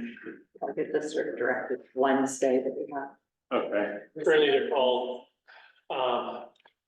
PD and collaboration days at my building. That's what they're show up. So not just the collaboration days. No, Not collaboration days. It's difficult to have a 10-minute meeting when people are in all different places in the building, right? But when everybody is in the library for PD day, that's like, yep, that will it makes sense to have a meeting or have it available. Make our, right? That short of time. And it's 10 minutes. Or on an SNA day, right? Everybody's together, 3 hours, a couple minutes, right? We need 10 minutes to do some announcements. All right, moving on to Article 7. We honestly, we're scratching our head about this one because when it comes to a complaint procedure, current language for an informal meeting constitutes a one-time meeting with a member of about 15 minutes. And we are trying to figure out what it is that the district's trying to solve, what problem the district can solve with their language. So we are trying to make sure we have a way to be able to resolve out of that meeting, by changing, first of all, the language at the top of the title of this informal meeting, or the informal step. To be, instead of step one, make it in level one. And then our language change would be under timeline at the end, it says, or if the administrator with the agreement of the agreement chair determines the matter is inappropriate for informal resolution, the process will begin at level 2. Just providing the association input about moving to level 2 isn't just at the whim of a building administrator. But that there is the opportunity for an informal meeting. And honestly, like we said, we're struggling with the idea that sit down and find out, get some information from a member. It's not gonna take long. All right? Mark, please add. And just quickly, I mean, again, the level one, right, building administrator sits on with the member and goes, hey, I got this complaint. What's your side of the story? If I skip to a level 2, the level 2, it starts off with the building administrator going, hey, I got this complaint. What's your side of the story? It's not redundant because the reason they move to level 2 is they've gathered some evidence that makes them want to go to a level 2. And so they also present that at the level 2. So now at the level 2, I don't know if the administrator would have any evidence. That seems weird that is now their first step, right? They heard a complaint and I went out and gathered evidence. And now I'm presenting that to you and asking you, what's your side of the story? I see that as being a lot harder for an administrator not to have already come to a conclusion before talking with the member. And so that 15-minute meeting or so, I mean, they're 15 or 20 usually, that a member would go to on the level 1, it's them saying, hey, here's my side of the story, right? And then the administrator having the chance to go out and talk to a couple of folks and decide if it goes to level 2. And what I'm hearing from you guys is you want to do those things first. I want to go out and investigate something and know that it's a level 2 before I talk to the member, when again, really the first step of the level 2 is still just talking with the member, right? So I don't see the gain for you guys, and I need to be just cause, right? And I see Carol, that's all. Yeah, understood. And we did talk about this one a lot last time, so I don't want to rehash all that ground. I think it's just the mindset of there are some things where the allegation in and of itself is serious enough that you typically wouldn't have that initial, hey, just want to talk with you real quick and get your side of the story. You know, where we have other processes in place, either under our discrimination policy or harassment policy or Title IX. I mean, they prescribe basically that an investigation will happen. So it felt superfluous, that level 1, like, hey, Eric, I just want to sit down with you for a little bit and get your side of the story. We know we're going to an investigation, regardless of what you say to me, based on the nature of the allegation, right? But without that first meeting, I might hear that people are being interviewed and that there's a complaint against me, and I haven't even been called in and told there's a complaint against me. But you'd have to be within that 7 working days of the complaint, right? Right, but the principal's not calling me in for that quick meeting to tell me, I might hear about something's happening. Yeah. And I think it's about me, but I haven't been called in and told there's a complaint against me. Yeah. And I'm just waiting to be called in because I know that the administrator's out there gathering evidence. Sure. Right? So it puts members in a very strange position, right? The purpose of a level 1 is not only to give their side of the story, but also to tell them, hey, guess what? something has happened, Yeah. right? So that way they can start thinking and preparing themselves. I'm just being aware. Right. Yeah. being aware. But again, I understand what you're saying about the nature of the complaint.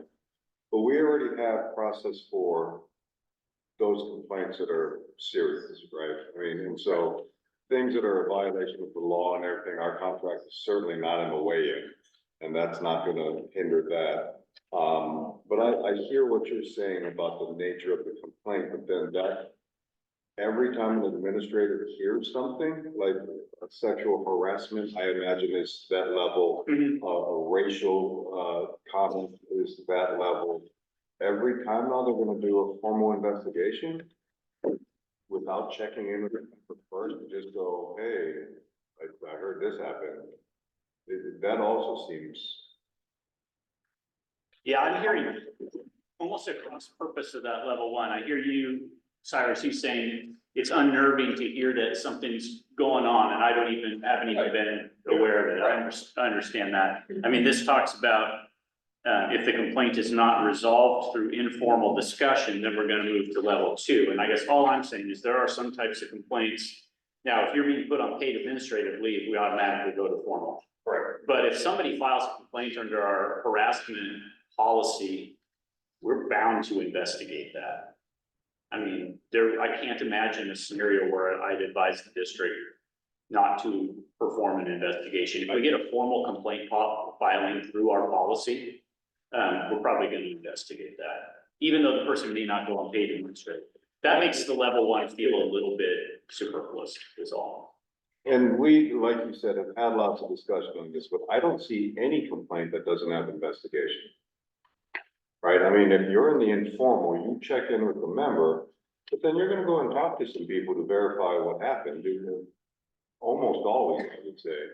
Unless the complaint is of a nature that, Well, it's, like, okay, I had a parent call and, you know, they're upset about something that happened in class, but it wasn't inappropriate physical contact, it wasn't some form of harassment or discrimination. I mean, typically the administrator is going to direct them back to the parent back to the teacher. I don't know that we'd investigate at that point. You know what I'm saying? Bruce, you look like. Yeah, I was going to raise my hand and I thought, who's calling? Yeah. I'm asking them how old.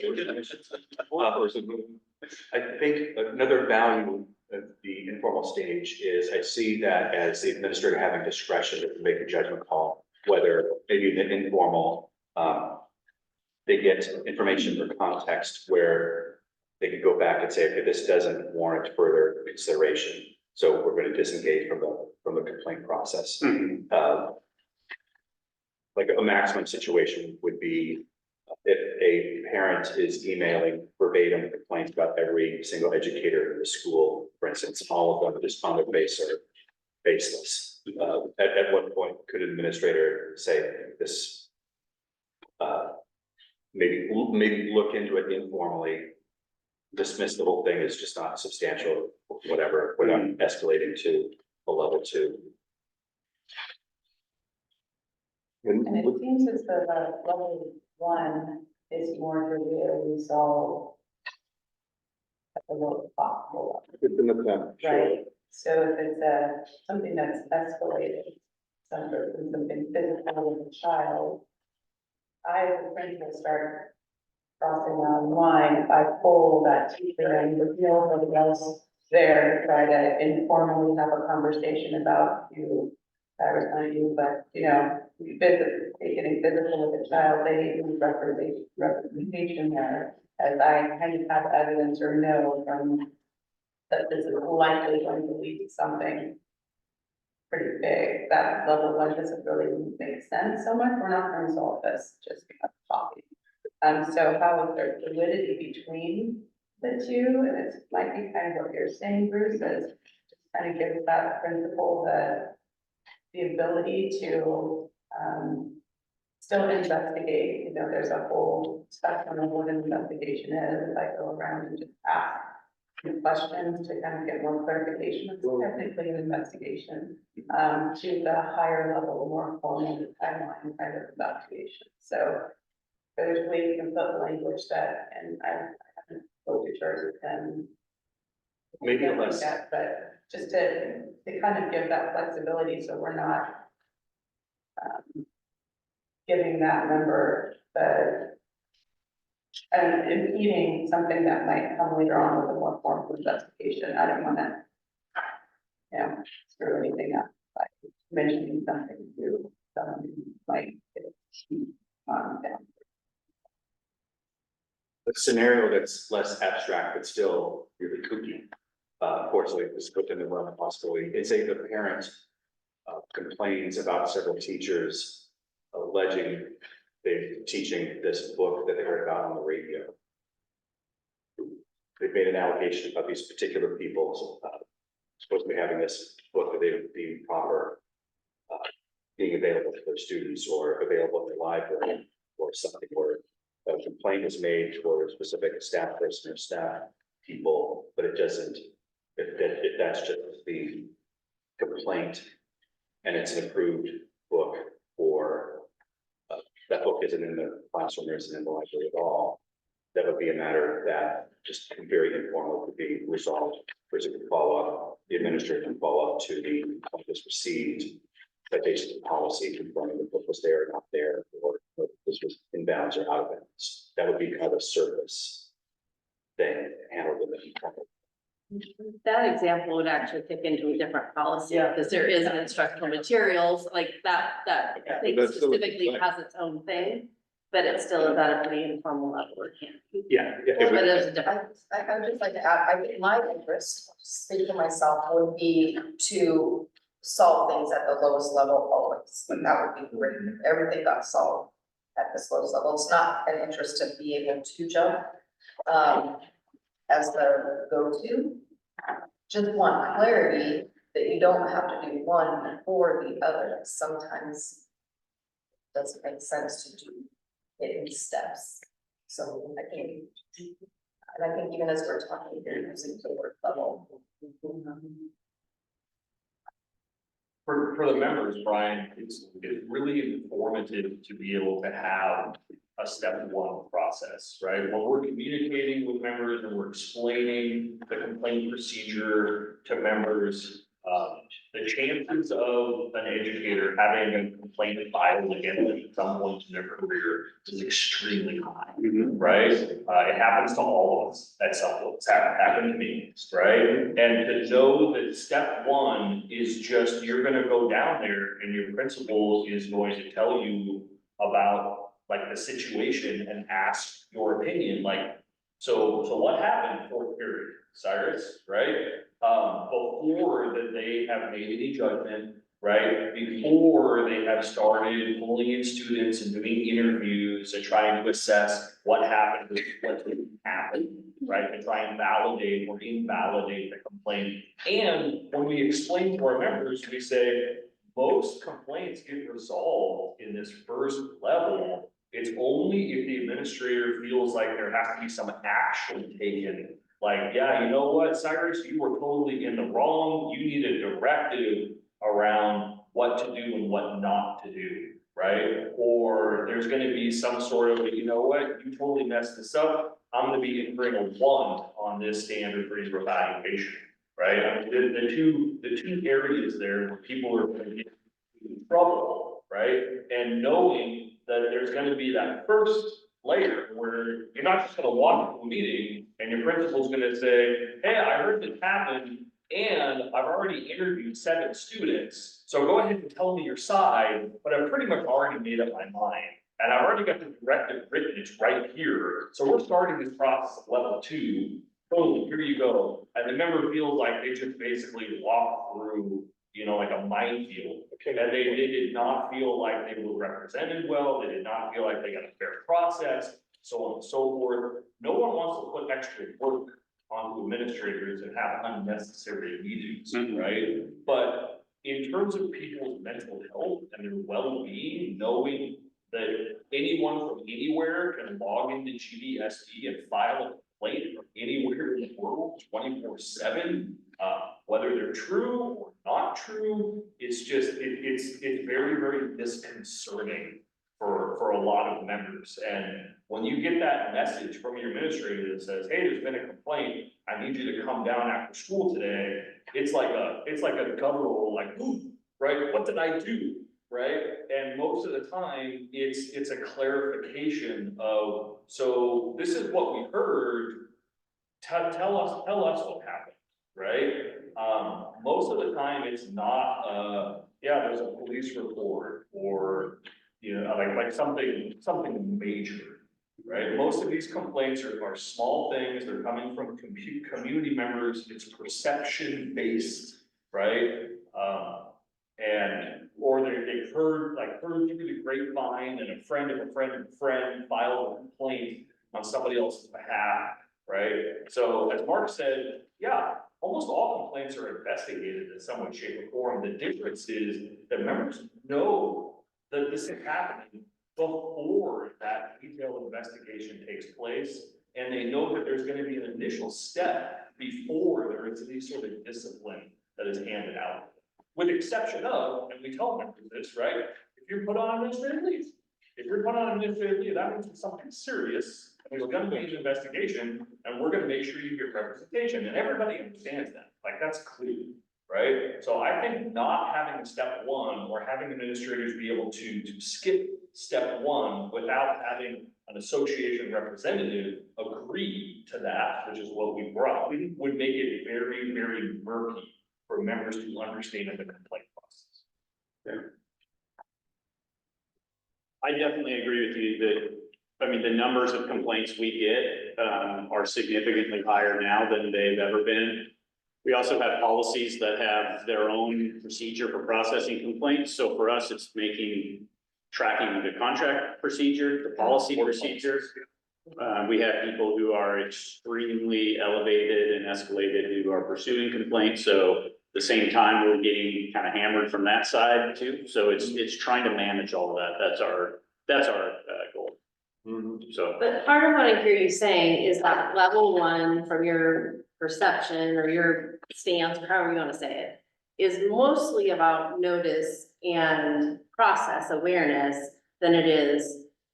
Because I also am sitting here wondering about at what point when a teacher is stressed out, they show up in the office, I've just told them whatever, they just start this like talking, that can actually put your member in jeopardy as well with whatever comes out of their mouth at the time. So is it mostly about notice and process and, hey, this feels like it could be more serious. My recommendation is that we move to level 2 and we don't talk about this right now, but I want you to understand the process.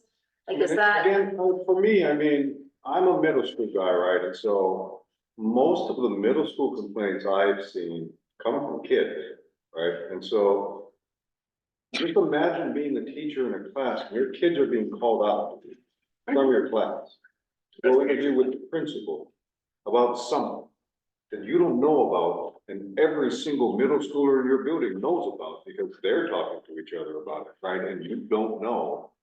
Right. That's just a bad place to be. But that wouldn't probably go to a level 2, right? That might still be a level 1, let's talk about it, this is what I'm gonna do. So it is about that notice, is what I hear you saying. It's more about these things are happening outside of my knowledge that they're even happening.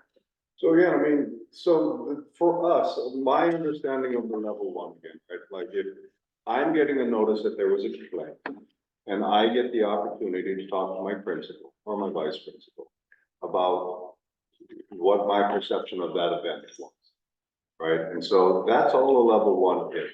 And so if you are thinking about notice, basically what you would be saying then is we're still going to tell them there was a complaint. Now we're not talking to them. We're gonna go interview people after telling them there was a complaint. Level 1s right now, there is no notice of the nature of the complaint, right? That's level 2. And so you would just say, hey, there was a complaint, send me these 3 kids. And I'm not saying you combine them, I'm not, but that you would see that as a teacher, right? Where now your kids are being called out or your team members, fellow teachers are being called out and talked to by the principal, again, without you knowing what it's about. I fail to see how that's helpful to anyone. When really it's a 15-minute discussion with the member that we're talking about. And if it is something that's major, I would assume they would be put on paid leave, right? And so these are not the major things we're talking about. These are maybe the intermediate things that you guys are concerned about.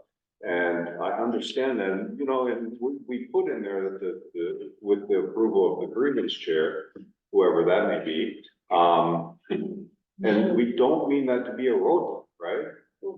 For the most part, you know, I like to think that I'm reasonable in things, and so if there is reasonable justification for stuff, I don't mean for that to be a, no, that's not the intent of having that in. I mean, really, what we would be looking for having the grievance chair agree is that there is a reasonable rationale for moving to level 2. And we're comfortable with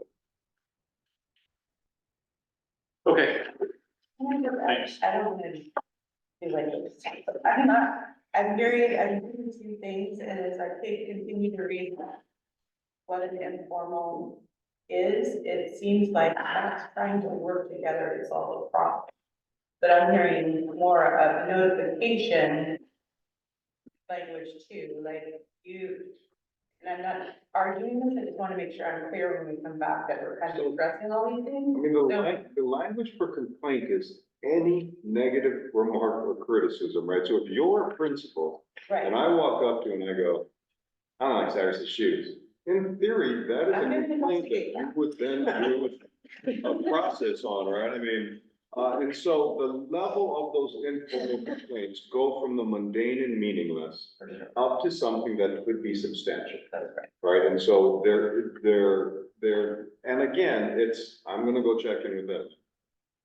So I'm trying to just be clear, if the intent of level 1 is to try to resolve at the lowest possible level, but there may need to also be some language, or maybe not, that says, if this is something that's, you know, maybe the member should be made aware of the complaint, and we're not gonna talk to try to resolve it, but hey, this is something I think is gonna be big, and you should know.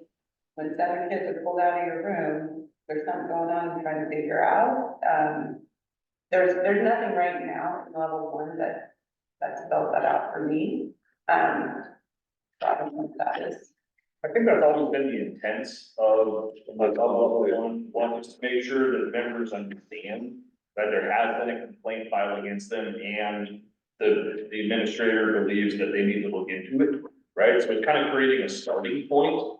If I say that I think Mark's shoes are stupid and the administrator laughs because they all, then there's no need to, you know, to have a meeting about that. And that's the first paragraph of the opening line of the complaint Correct. article. Right, so there is a ton of administrative control and district control about this article. We're talking about things that administrators feel like need to be pursued, and we're just creating a starting point. And we believe that starting point should be notifying the member, having a conversation, a face-to-face conversation with them, giving them an opportunity to explain what happened, right? And that should all take place before a big formal investigation, calling kids down, looking into things. Most of the complaints that I see, along with Mark, are written complaints or verbal complaints that were given to an administrator in the hallway. They're from families, they're from students, and it's about poor communication, right? Whether it's a grading policy, whether it was a controversial topic brought up in class, whether it was something that happened in the back of the classroom the teacher was unaware of, right? Well, it was the whole gamut of things, and the parent or the student are going to the authority in the building, right? Because they don't feel safe, or they disagree with something that happened, right? And what we're just trying to do is create a starting point for this process. We fully acknowledge that there are major things that happen when you've got one adult supervising a couple dozen students, right? And we've seen not a whole lot in this district, thankfully, but we have seen around the state of Oregon and around the nation where people in education are making very, very poor decisions. And we've already agreed to language in past arguments that allows administrators, or usually at that point it would be you, right, at HR, to skip over this formal process and go, no, this is major. And that person walks in and they just get punched in the face. Like, I've seen it, they're just like, oh my God, like, wow.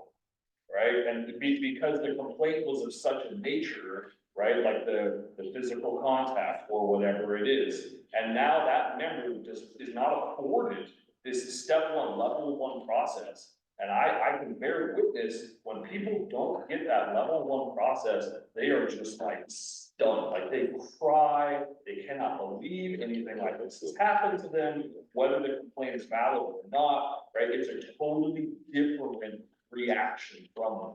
So, without having, some step in place where the association or a member of the association, like the grievance chair, is helping to ensure that informal things are in fact being dealt with at the lowest possible level, whereas more important things are bumped up to level 2. We don't feel like it would be in the best interest of our members to afford any more control to administrators than they already have in this article. So I don't have data, but I'm gonna make an assertion anyway. I think complaint procedures and contracts tend to kind of resemble the grievance procedure. And there tends to be kind of an informal, resolve things casually, talk about things in the stage. And then if that doesn't resolve the situation, or if it needs to advance, or the district would choose to advance the escalated complaint, grievance of the association, reducing it in writing. There's some contracts that say that it's not a complaint unless it's reduced to writing. So that might, it gets more concrete at an earlier stage. But I think there's, not that we're obliged to copy other contracts and set on a path, but I think there's, I think that points to the system wanting an ability to resolve things casually with the right to, if it's not, if the driving party in the case of complaints is the district that takes the initiative. If it's not possible to resolve it casually, then you reduce it to writing, then it becomes more serious, more concrete. So along with the experience of how our members would react to trying to set the stage that's considered for them, I think I can see obliging administrators to go straight to reducing it in writing if the complaint wasn't received in writing adds to workload. And there might be occasions, maybe many occasions, where the administrator could resolve the complaint fairly, handle it fairly, without obliging them to take a lot of time in making it concrete more.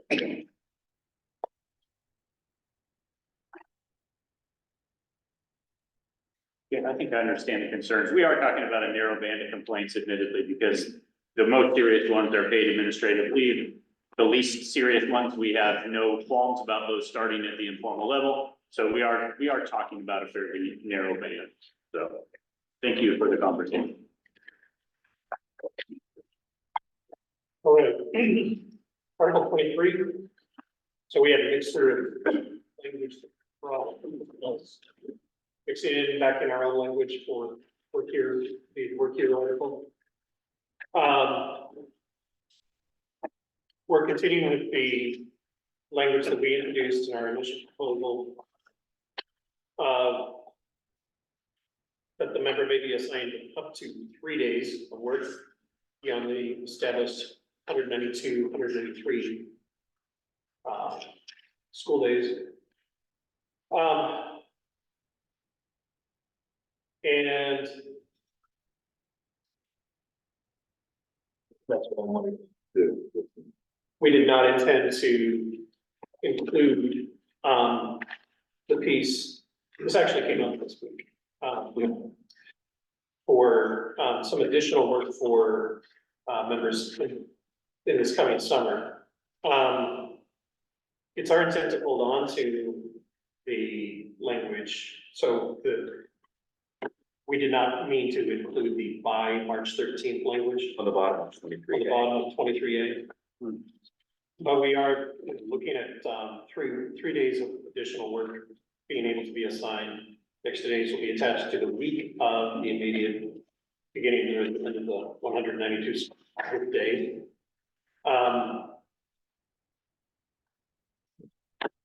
Mark, can you talk about our intent on holding on to the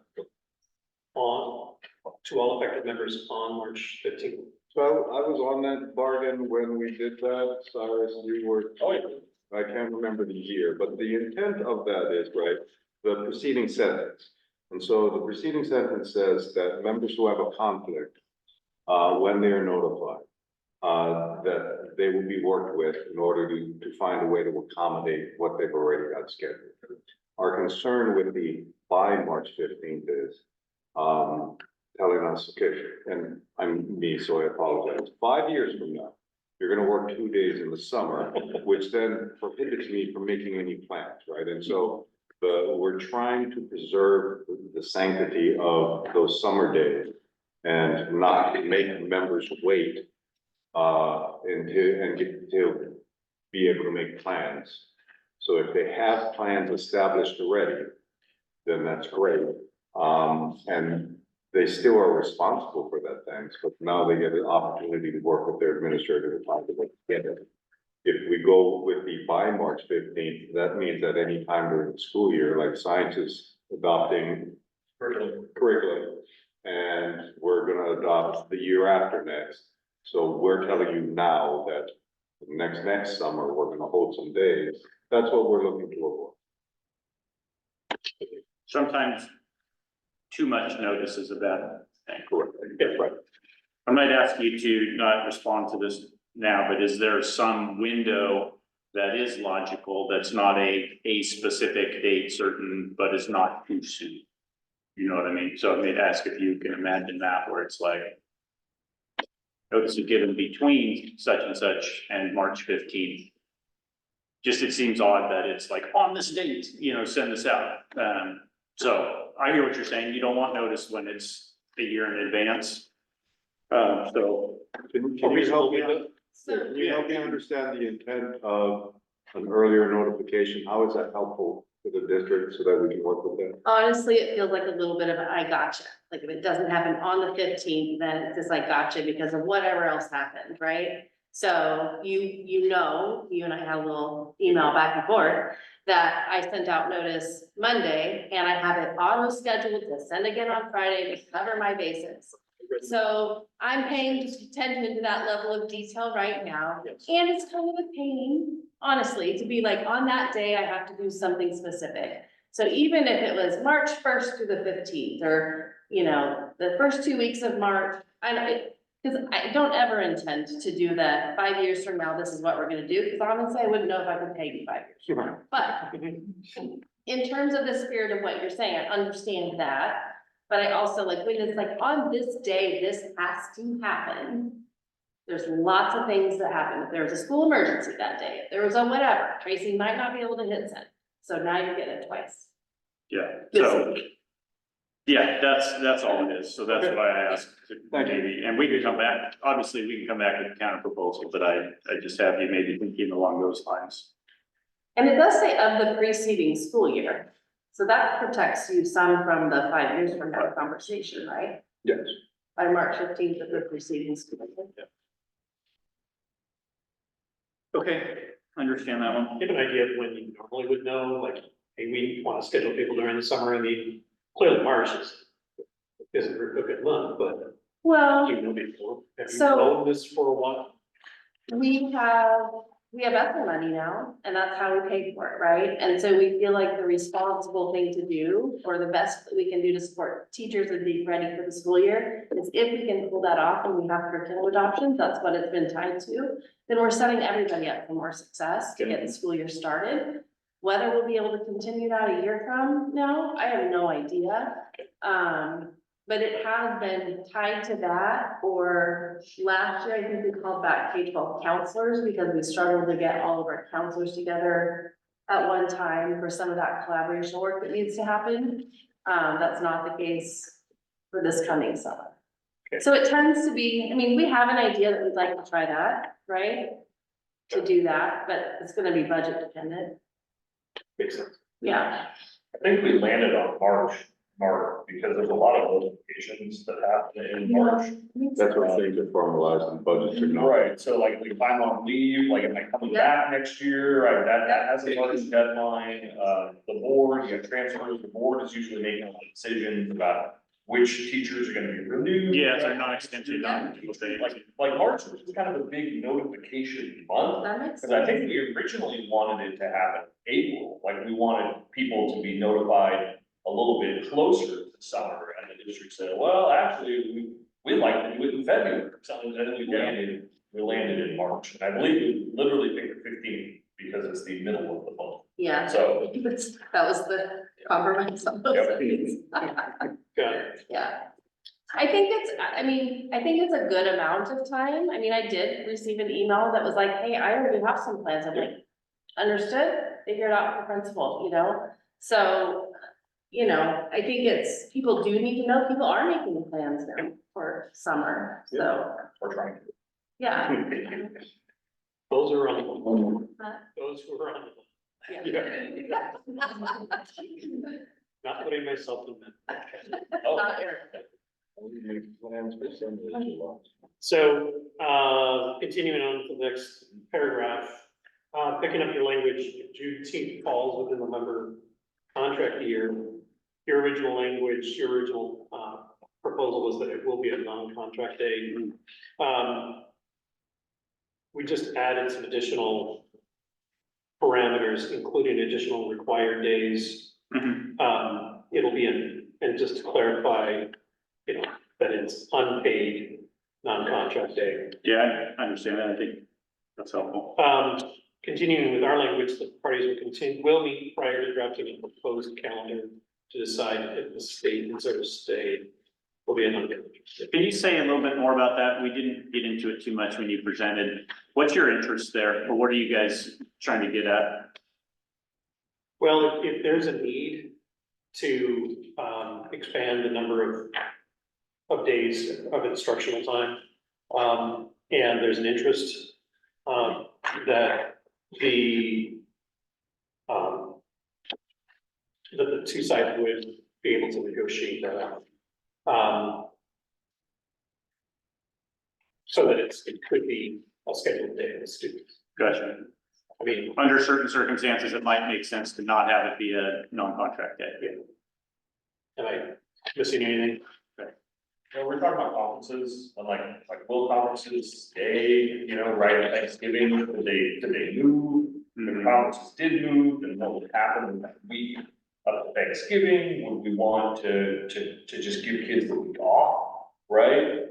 And if we did that, then high school would be short of instructional day. So if we had, right, if we shifted, instead of having that Monday of Thanksgiving instructional day, and instead we use that Friday in October as an instructional day, now maybe we just give kids the week of Thanksgiving off, Gotcha. right? The conference is happening in the evening, that would necessarily impact instructional time. Yeah, no, I just We were hear. kind of, we were talking about it and going back and forth, and Yeah. looking at the current language, and the current language says statewide in-service is non-contract, Yeah, right? And we're like, oh, that's kind of restrictive, right? So that's where this language. came yeah, I just think it's interesting because I have more districts wanting to not have it be a non-contract day anymore.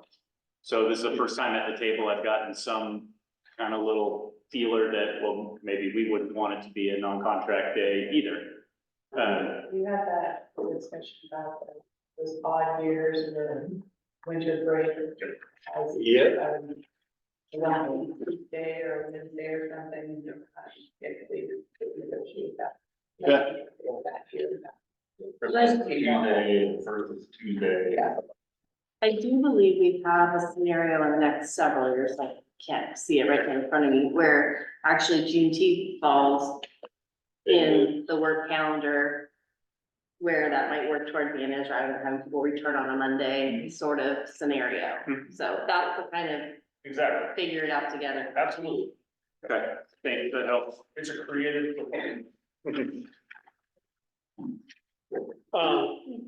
We noticed, your desire to strike parent or conference prep.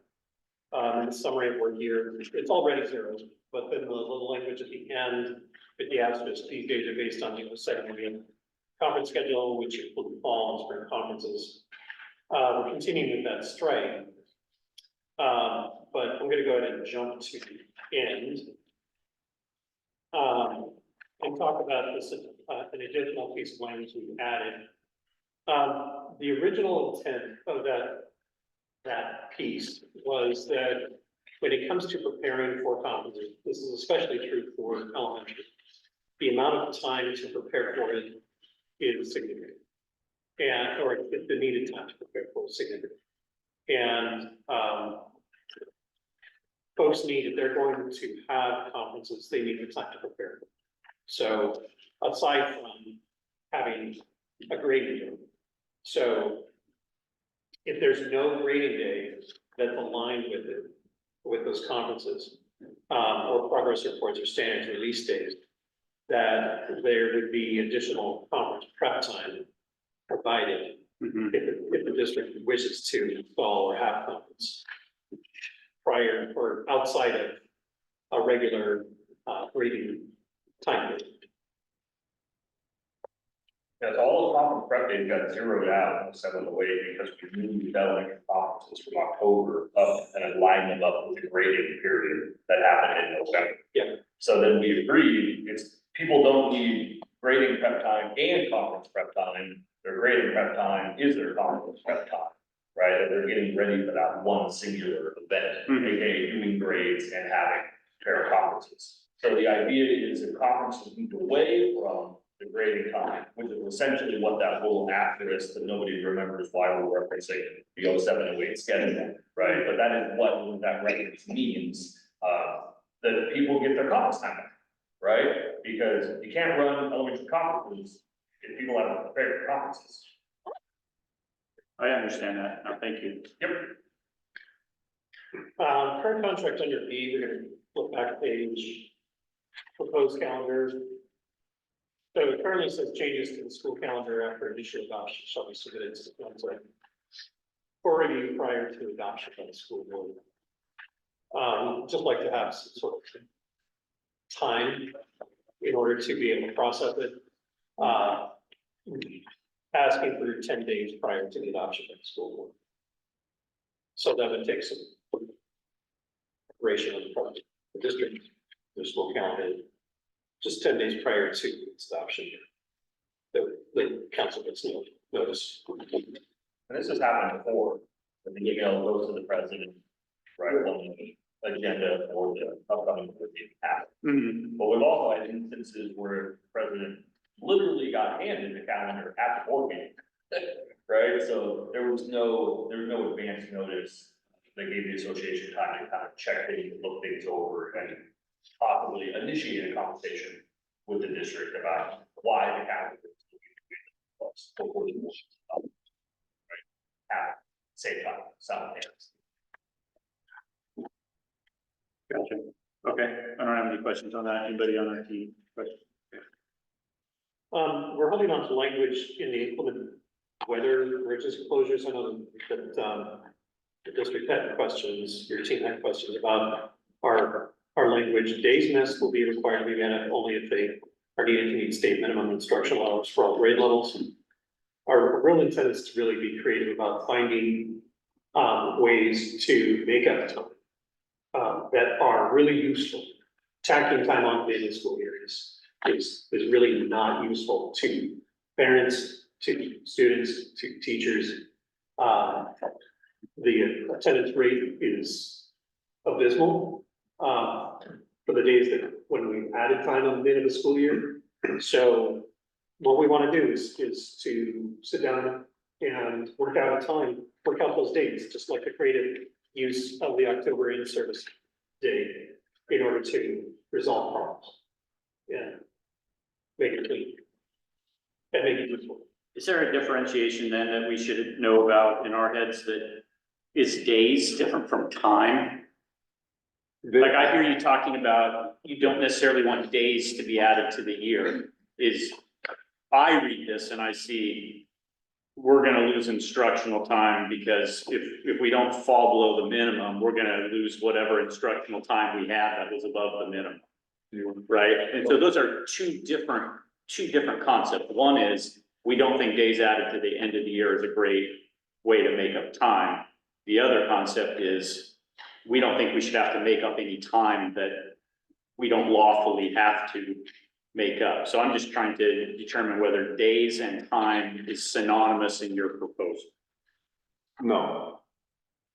Yeah, so what we're looking for is a collaboration on what's the best way with the amount of time we have left in the school year to get those lost instructional hours back to our kids without sticking days on the year. Is it actually instructional minutes? So the state law. Yes. Hours. Yeah. Sounds correct, instruction.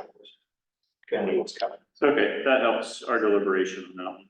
But this does then in effect take the decision-making away from our board, right? Because it's a board decision and a board action to add summertime, add snow day back in. So contractually now, right, you can't change the instructional time per day, per week right now. That is contractually controlled.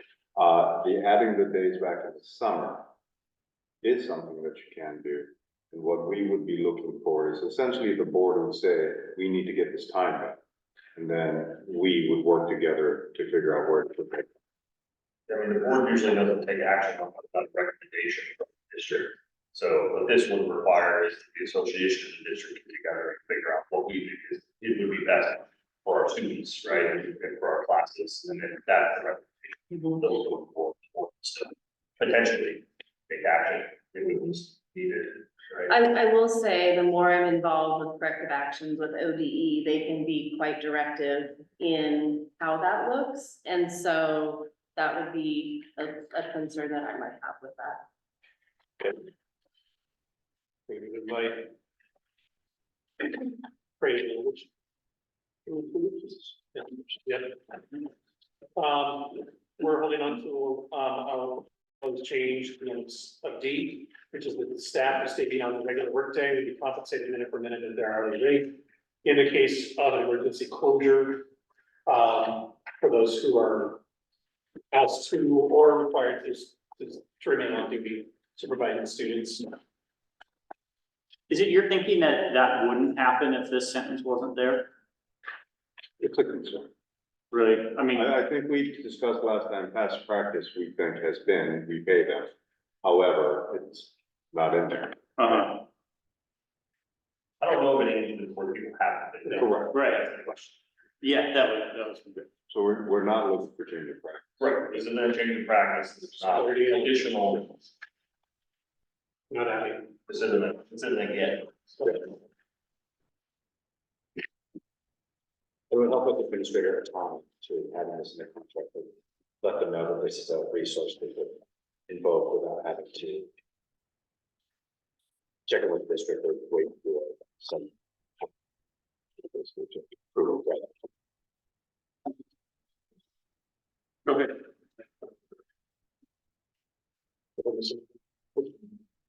Thanks for that. There's a email. Okay, let's do it.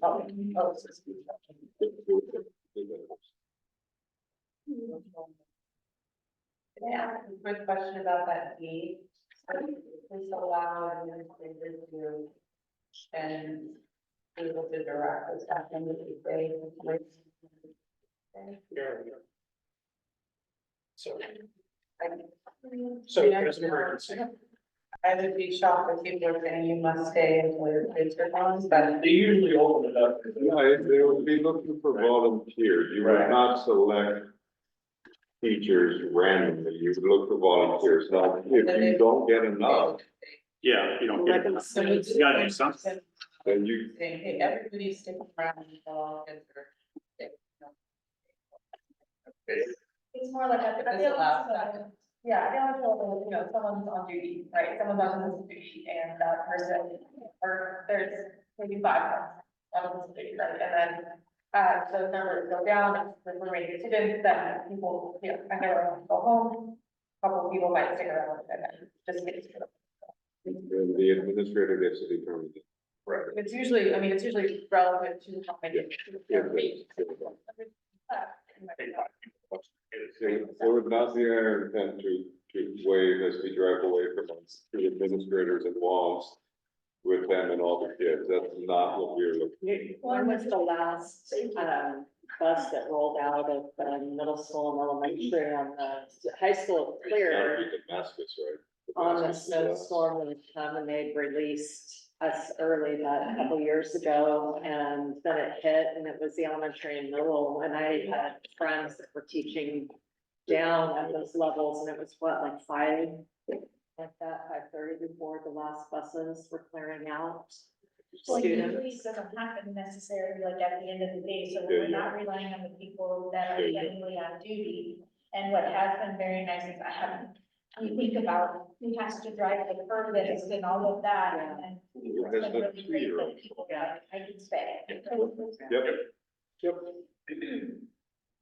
But, clarify. Oh, I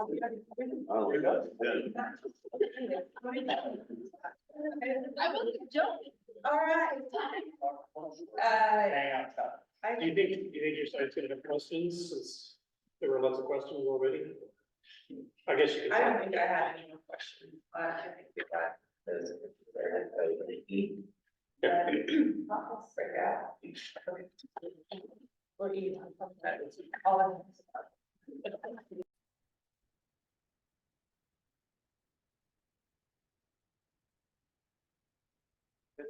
This screen, I see your name. What is it?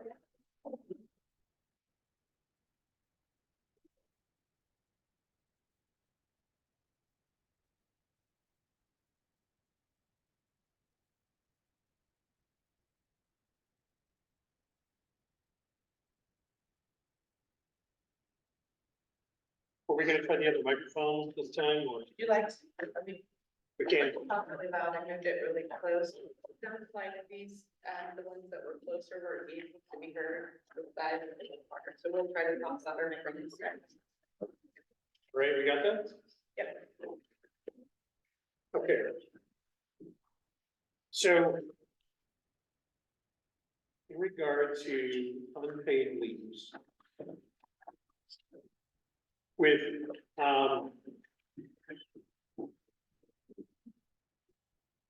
paid leave Oregon, we are adopting your language at the end of E1, where it says as long as the program is available from the state. But we really wanted to hold on to our language in the 2 and 3, and agreeing to your strike of our language at 4. Right now, we already have the ability to, pardon me if I'm incorrect, Finland Oakley, right, have the ability to use accrued sick leave. And we don't want to have a differentiation between those kinds of leaves, between whether or not I'm taking paid leave Oregon, or I'm taking Finland, I'm taking local leave, and having this differentiation of what accrued leaves folks can take. Because they would usually be in tandem. The FEMLA and paid leave Oregon would probably usually be in tandem. And FEMLA in our contract language, they give the right to choose the order as well. Yeah, FEMLA and paid leave Oregon will run concurrently. Yeah. I agree. And the same goes for being able to choose the order of the accrued leave. We realize the law current, as it's currently written, allows the employee to control that, but, what's that? Employer, I'm sorry, employer, yes. but our contract currently allows members to control. In your, number 2, use their accrued leaves. So the current now revision of the law says members have the right to use accrued leaves to get up to 100% wage replacement the employer can allow them to use accrued leaves beyond that. But the intent of your language, they could use paid leave to go beyond that. And again, I'm not necessarily saying we're against that. In fact, most districts would prefer somebody use a full day of sick leave, even though that technically pays them more for that day when you count in their benefits. It's easier for us to track. We discussed the difficulty for like somebody taking 0.743 of their day. Yeah, I mean, it's keeping track, and it's an individual calculation for each person. No, I. So- thought so. So as far as intent of your proposal, like, would the member choose how much of their accrued leave they were using on any given day, up to a full day? Or did you talk about that? We didn't get into, how much to expand that. We're open to ideas. Okay, So like exhaust one, or I wanna exhaust this one, then this one, then this one. The, Is that what No. different issue. Okay. I think So how, do they take the 0.75 of a day, or do they have to take a full day? That sort of thing, or they, yeah, because we talked about the management of that and how we're glad we're not working in HR. yeah, it's tough. There,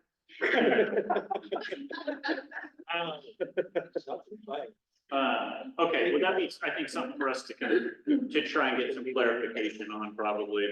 The paid leave Oregon, I think for folks in our salary range, cover about 55% of their compensation.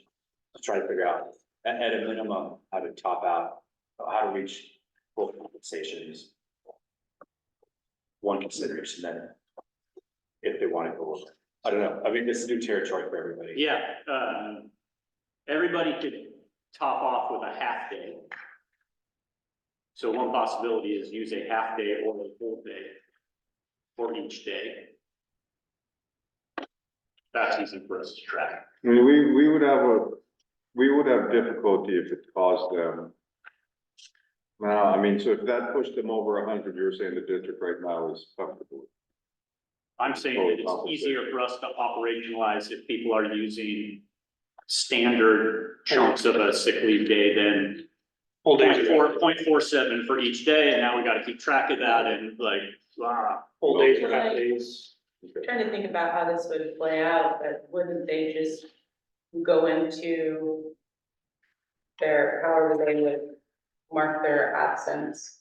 And instead of putting in paid, they put sick, and then it would, for however many hours, whatever day, even if they're on PLO. how do they do it if they're on a long-term leave? Do they go in every day and enter into the system sick leave? No, not if they're on a long-term leave, well, they would put, I don't know, from this date to that date, family leave or Right. something like that. So I don't- I would assume. I don't think they enter now, do they? I don't think they do.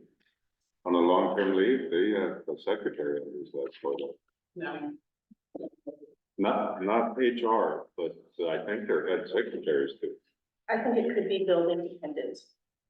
Yeah. You have a Okay, secretary. and that's very, yeah. A compliment. So I'm just trying to figure out how this, it may not be as tough. Yeah, let's circle back with Noel on We'll this look into one. that for sure. Part of the concern we would have with a scenario like that would be if a member is low on sick leave, or low on leave, and they want to preserve it. Being forced to take you gotta take it for the number of days that you're out, which is what I kind of heard possibly you were talking. No, I'm saying that if a member decided if they qualify for PLO, Yeah, they really just put in unpaid leave, or it's not, we don't pay anything out as a district. Through the state, they get a check. If they want to get their sick leave or something, they could possibly, trying to figure out how to track it, go into the system and they can apply sick leave the and then. number of sick Right, days. Noel has the list or the people who are on PLO, and that could be a way that we figure out what the. And not that it matters right now, I mean, that's for us to figure out in the long run, but I don't think they can, right? So if I'm again gonna put in a half-day sub for 2 weeks, I can't go into the subsystem and put in a half-day sub for 2 weeks. Because I need a full day sub for those 2 weeks, because I'm out all the time. So it would have to be managed by someone else, right? We don't want a sub for half the day. We want a sub for the full day. If that makes sense, so yeah, so I mean, I don't know how I would enter it. Yeah. We'll do a little bit. Thank you. On that one, can we just make sure, so we don't lose it, we still need renumbering on, starting on page 3, where you have the weekly leave. Okay, gotcha. Yeah. Oh, yeah.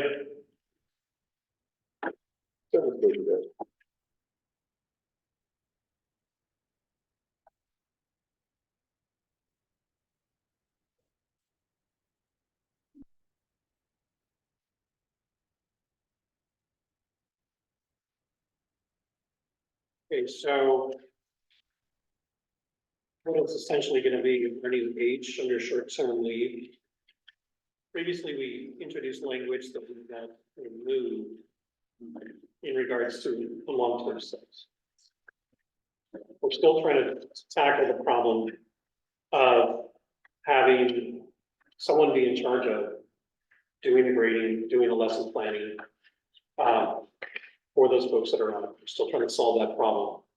So under short-term leave, for more than 10 days, we've added a new number 4, where it says members shall not be required to provide any lesson plans beyond describing general units of study or suggested goals for the substitute teacher to allow them to plan appropriate lessons. Members shall not be responsible for grading them student. Essentially, while they're out of that leave, or any approved student work that was done and when they return. And then adding what's going to be the new I under short-term leave for 10 days or less. Those members shall be required to prepare all lesson plans and will grade all student work upon their return to school.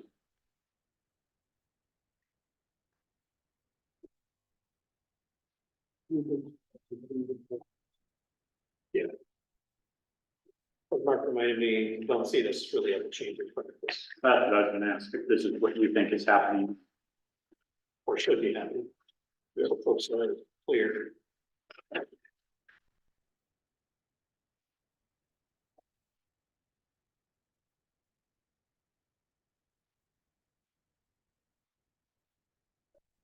Any other questions? We have one more.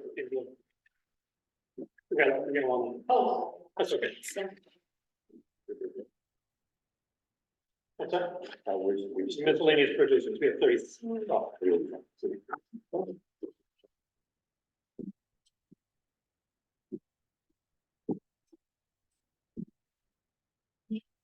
So we're trying to tackle, your concerns, Brian, with the, our previous proposal. We went ahead and struck your counter to our previous proposal, and we came up with a new one. So instead, for maintenance of standards, our intent was to get after, let me just read it. No member during the life of this agreement shall suffer any loss of established conditions of employment with respect to mandatory subjects of bargaining, which have been enjoyed by a majority of employees in similar job assumptions. So this gets at the concern that you had with, where a condition or a scenario working at one school would suddenly become the de facto contract for the entire district. Past practice for a majority working in similar job assignments would be maintained. Are there any examples of things that you're looking to protect against, or? Mark, go ahead. Yeah, no, we talked about this. We do.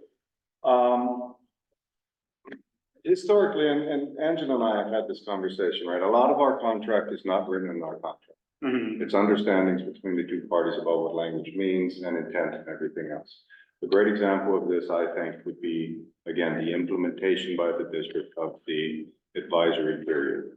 So the advisory period was something that the district and the association were working together to try and to come to agreement with, and reach an MOU.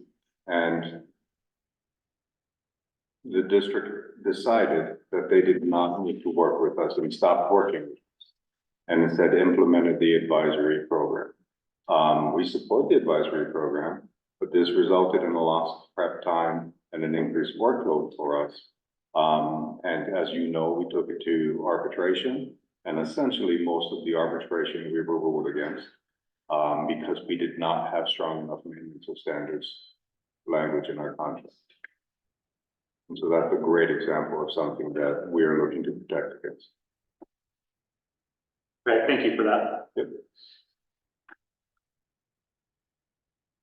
I don't think I have any questions beyond that.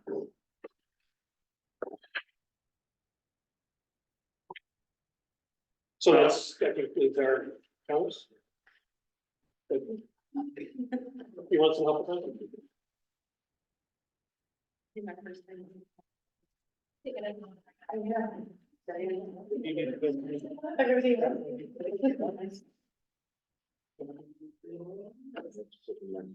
Okay, let's do Oh.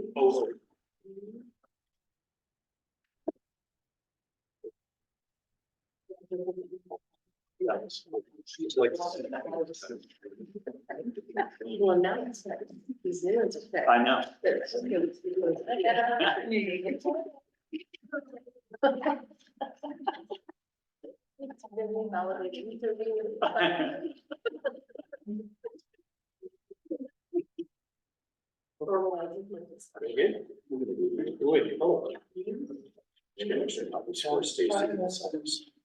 Oh, yes, please.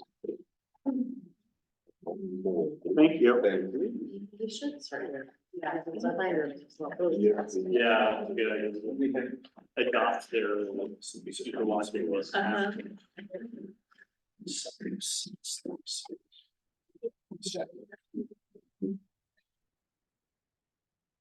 All right, number three. John is gonna talk about number, Article 3. Right. For the GPP and GCBC rights on page 2H, and their announcements. Upon request of council shall be allowed up to 10 minutes once a month. To make announcements as scheduled items during the building, directing the meeting or professional development. Question. When it says up to 10 minutes, who makes the decision upon how long they actually get? Yeah. Okay. Yeah, council rep would up till they hit 10 minutes. It's, Not fixing. I think the conversation we had where it was just allowed 10 minutes a month, like, was that 5 minutes oh, at 2 meetings, or is that a minute a day for, for 10 days? So I don't think it's say, we're really trying to get at that one meeting a month-ish. Get your 10 minutes. About minutes, so. So not 20, 30-second minutes. Correct. It's kind of like the 5-year notice for an added day in the summer, you know? The building directed meeting, my understanding is that the PD, some of them are district directed, and some of them are principal directed. They're generated. When you say a building directed meeting, what does that mean in your guys' mind? Something that's happening in the building.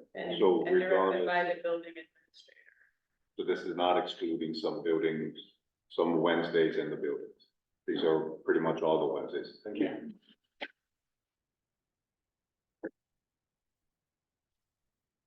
It's not SNA day, that's a district gathering, because how would you do that? Gordon Russell's gonna meet here, Tom's gonna meet here. You got 20 seconds. On all 5 SNA days, like, who wants to do that? All right, Article 7. Trying to reflect on the conversation that was had and some of the concerns that you guys raised. So, we've withdrawn our proposal that we initially made that the administrator would have the right to move it directly to level 2. We've refined, I think, the purpose of that informal meeting. Previously, it's in order to resolve the complaint. We heard a lot about people wanting notice that there was a complaint.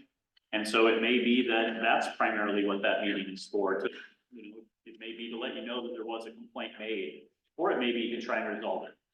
Probably kind of depends on the severity of the allegations. So just expanding what that informal meeting might be for, but again, trying to respond, and Cyrus is not here, but he had expressed the concern of people seeing kids being pulled out of class and not knowing what was going on and so forth. So a person would know that a complaint had been made.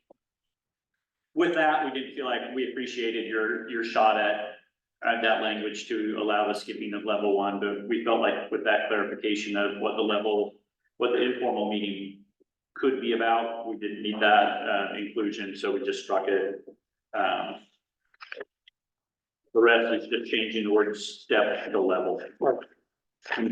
Help me understand what the intent of this is. So as I read this now, the administrator may confer with the member with or without the person who made the complaint present in order to try and resolve the complaint, or just to tell them there was a complaint.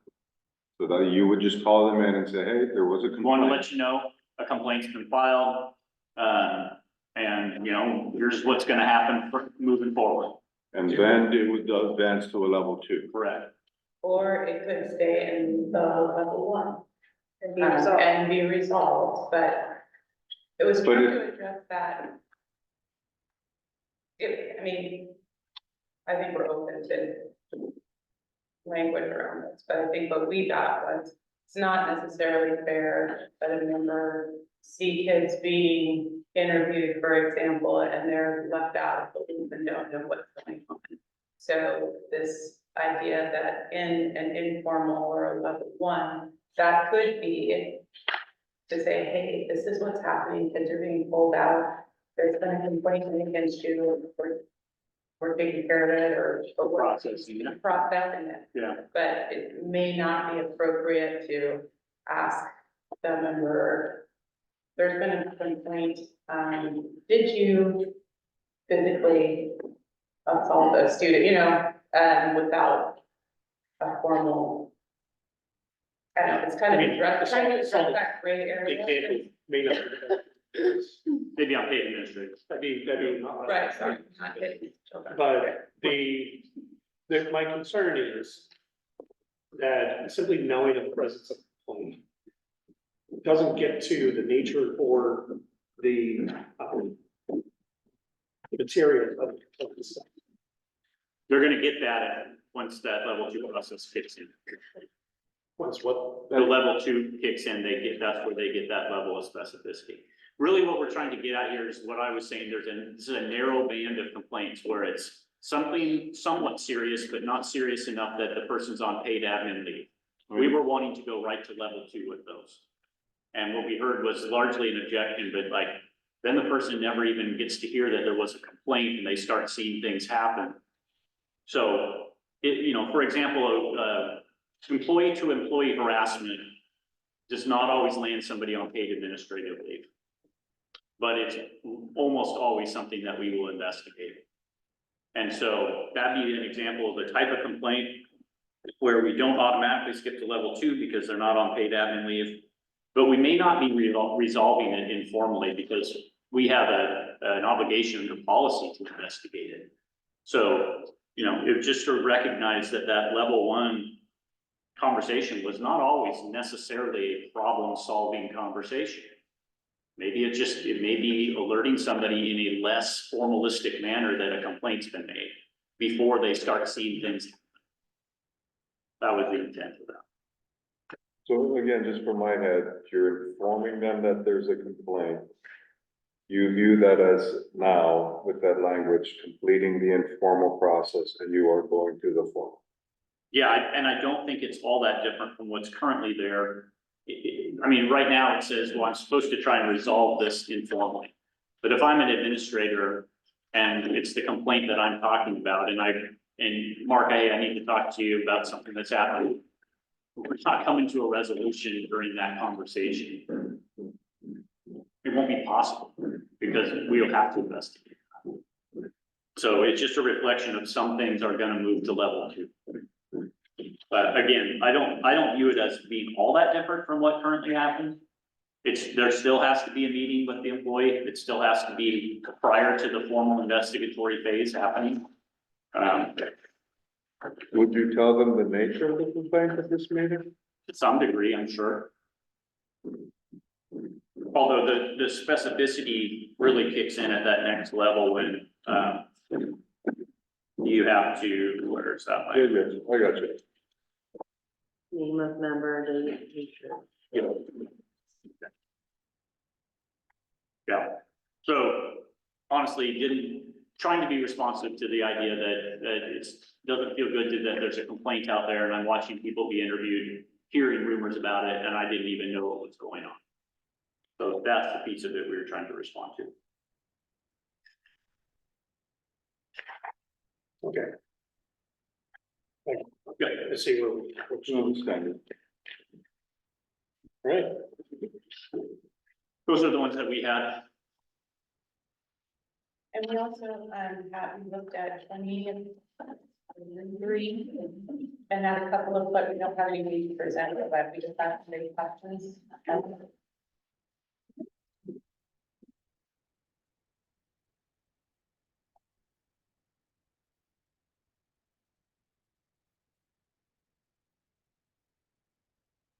Oh, yeah. In paragraph A, you guys adjusted up to from 2 to 3 days. Members may be assigned up to 3 days of work. Would we have in another area a proposal that, for example, high school counselors work 10 extended contract days. Are those the type of days that you're trying to get at in this extra 3 days?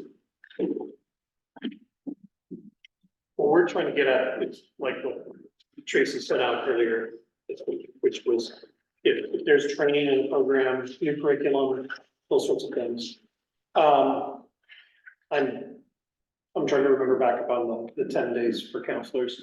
I think that's significantly different because it's more about their professional, the actual job. Yeah. And the amount of work that is required at the beginning or at the end of the school year to get that running. Okay, that helps. That helps us be able to It formulate a was response. 3 picked for any special reason, just in case we wanted 3. Or could afford 3. I didn't know if there was some connection to the DLI and the special ed days, or if there was. Those are just- separate. Those are separate. General. Any days- DLI days are separate. Any days that are mentioned separately in the contract are separate. Okay. Okay, that helps a lot. Yeah. Oh. On section B, proposed calendar, I wasn't clear from our conversation, we weren't able to recall. The 10 days notice piece that you put in there is in the sentence, if there's a change in the school calendar. But when you were talking about it, I seem to recall that you were talking about it in the context of when an initial calendar is being presented to the board. The council wanted to see it 10 days before, but it doesn't feel like it's in that sentence because that's the sentence before about the proposed calendar shall then be submitted to the council for review prior to the first reading. So then it just falls into that. If there's a change in the school calendar after initial adoption, that's the 10-day notice. But I just wanted to clarify what stage of things you were looking for 10 days notice, whether it was the initial presentation of the calendar or only if there was a subsequent change to the calendar. So the district consults with the council prior to drafting. That's the first sentence. It's then submitted to the council for review prior to the first reading by the board. And then changes to the school calendar after the initial adoption. So that's.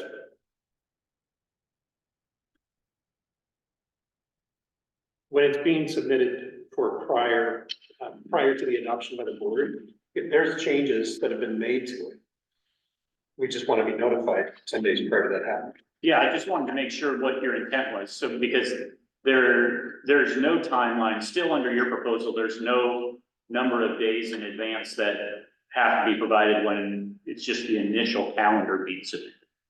It just says prior to the first reading. We can certainly talk about this. I mean, after the first reading, then there's 30 days before the board can adopt it. So maybe that's the protection there. Anyway, that was just one where the discussion for me didn't match up with the proposal because I thought you were talking in terms of when that calendar is first being developed, we want it at least 10 days notice. And then as I read this, I'm like, well, wait a minute, that sentence just says if we're changing the calendar, they get 10 days notice. Yeah. So, What are we specifically trying to, what's the problem we're trying to fix? yeah, Can we caucus for? yeah, yeah, for sure. Could I ask one more question though before we go? The complaint procedure, I see if we develop a way to skip the informal, we will clearly have more formals. The formals are reduced to writing, right? So the complaint is written. If we're skipping informal, we're going to have more unsubstantiated complaints at the level 2. And so we would have some things that it turns out, no, there's nothing to this thing. I don't know what happens to those written complaints. Help me understand them. So If they're not if substantiated, they're not substantiated, I've got a written complaint, what happens to it it? doesn't go in the personnel file, there's no record in the personnel file. If it's of like certain subject matter, we keep it in an investigatory file in case we ever get sued. So if somebody claims that they were physically engaged with physically or sexual harassment would be a really good example. We keep those because if we ever get an audit, like a Title IX audit or something like that, Keep them aware in a separate investigatory file. for the purposes of showing the district's policies and procedures and things around the investigation. Yeah, and if somebody ever comes back at us 10 years later and says, I made this complaint to the district and they never even investigated it, we can say, we did investigate it. I mean, Here's our investigatory report, right here. So right now, when I'm trying to think of examples, we don't have very many that I'm aware of ever. Formal complaints, the level 2 complaints that are in writing or are not substantiated because there's something there, which is why we're in the level 2. Right, and that's something there was found in the informal part. I would see us having more of these. Is there ever a reason you would see those written complaints that have been found not to be substantiated ever referenced for the member again? No, they can't, no, they wouldn't be in an evaluation, they wouldn't be in a disciplinary They're document. not in the building principals files. Nope. They essentially for the member cease to exist. That's correct, they're for our own, and I think our Oregon archivist rules require us to maintain them for probably 75 years or something ridiculous like that. That's how long we have to keep them. Okay, I don't understand that, thank you. Yeah. Good call house. So do we want to finish the questions and then 22 before they come? Yeah, then what, did we have them? Oh, there was one more. 8 hours of conference time, prep time. I don't know if those, is there a question? I think there was some question around, did you intend to put the intent behind under D? Staff who stay beyond the regular workday shall be compensated per minute by minute, that's under this crisis and disaster language, which doesn't really happen very often. That one's not inclement weather, so that's not that we have to send kids home because it started snowing. That's that paragraph above, or the section above, sorry. This one says earthquake, fire, flood, vacant.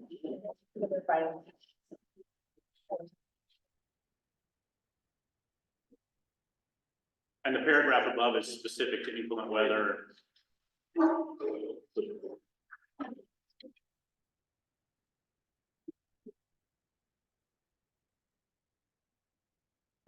it is covered by the and or a need for immediate evacuation of a building or dismissal of students.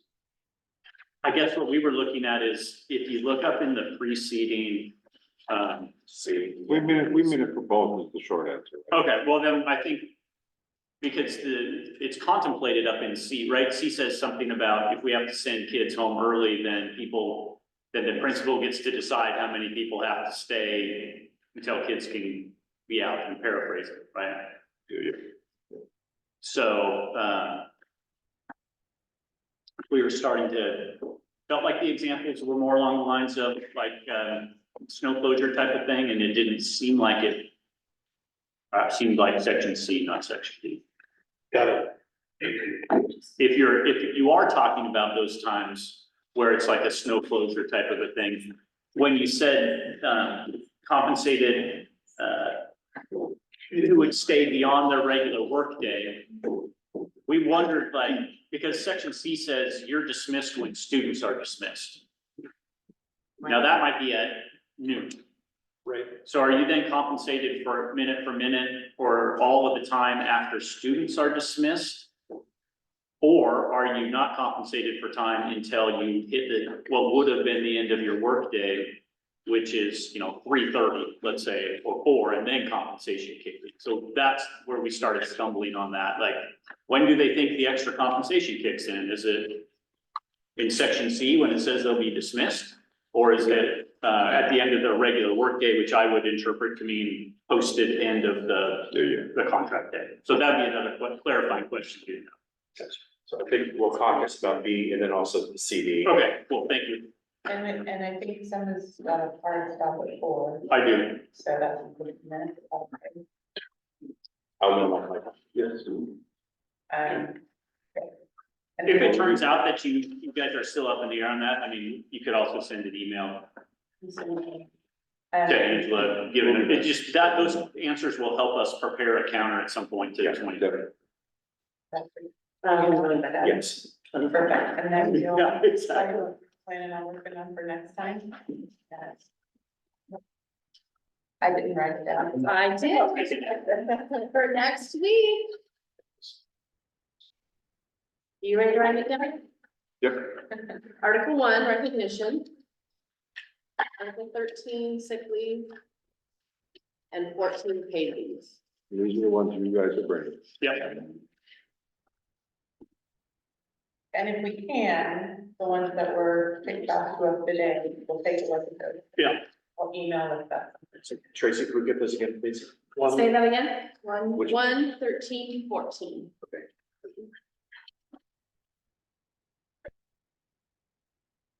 Possibly 15 and. Well, what, There's the ones we just brought. 15 and 21. 15 and 23. 30, What did we just talk about? 33. Work year. 20. You brought work here, and now you have given us back 33. right? Oh, you've given us 15 They're all and sorts of 33. We had questions on 23. Clear as mud. We will bring 1, 13, and 14 for sure. And you said it was in 33. No, that's clear. We do have a somewhat shorter. Yeah, we do. December, yes. Yeah, we only have 4 hours in executive. So, We'll probably, that will probably take up some time. And did I hear you're doing financials next time? Next week? Yes. we were holding off, I know I'm bringing some things until we brought all the finances back. I don't know that we'll be ready on Thursday. It's a push. But we're gonna probably meet Monday. I have a feeling, let me also email you. And we tell you what we're gonna bring. Sure. Any, that's why I'm not, email, like, I'm going to that. Yeah, no, Monday, for sure. Late. Or just. Or we will go ahead and talk. Yeah. So we're gonna. I don't think they know that. So we're gonna copy it, but we will get back to you on email. Okay, perfect. And so I think that concludes our meeting today. Yeah, thanks, appreciate it. Yeah, thank you, everyone. Thank you. Thank you. Great night. Thank you. Yeah. Sure. Smart.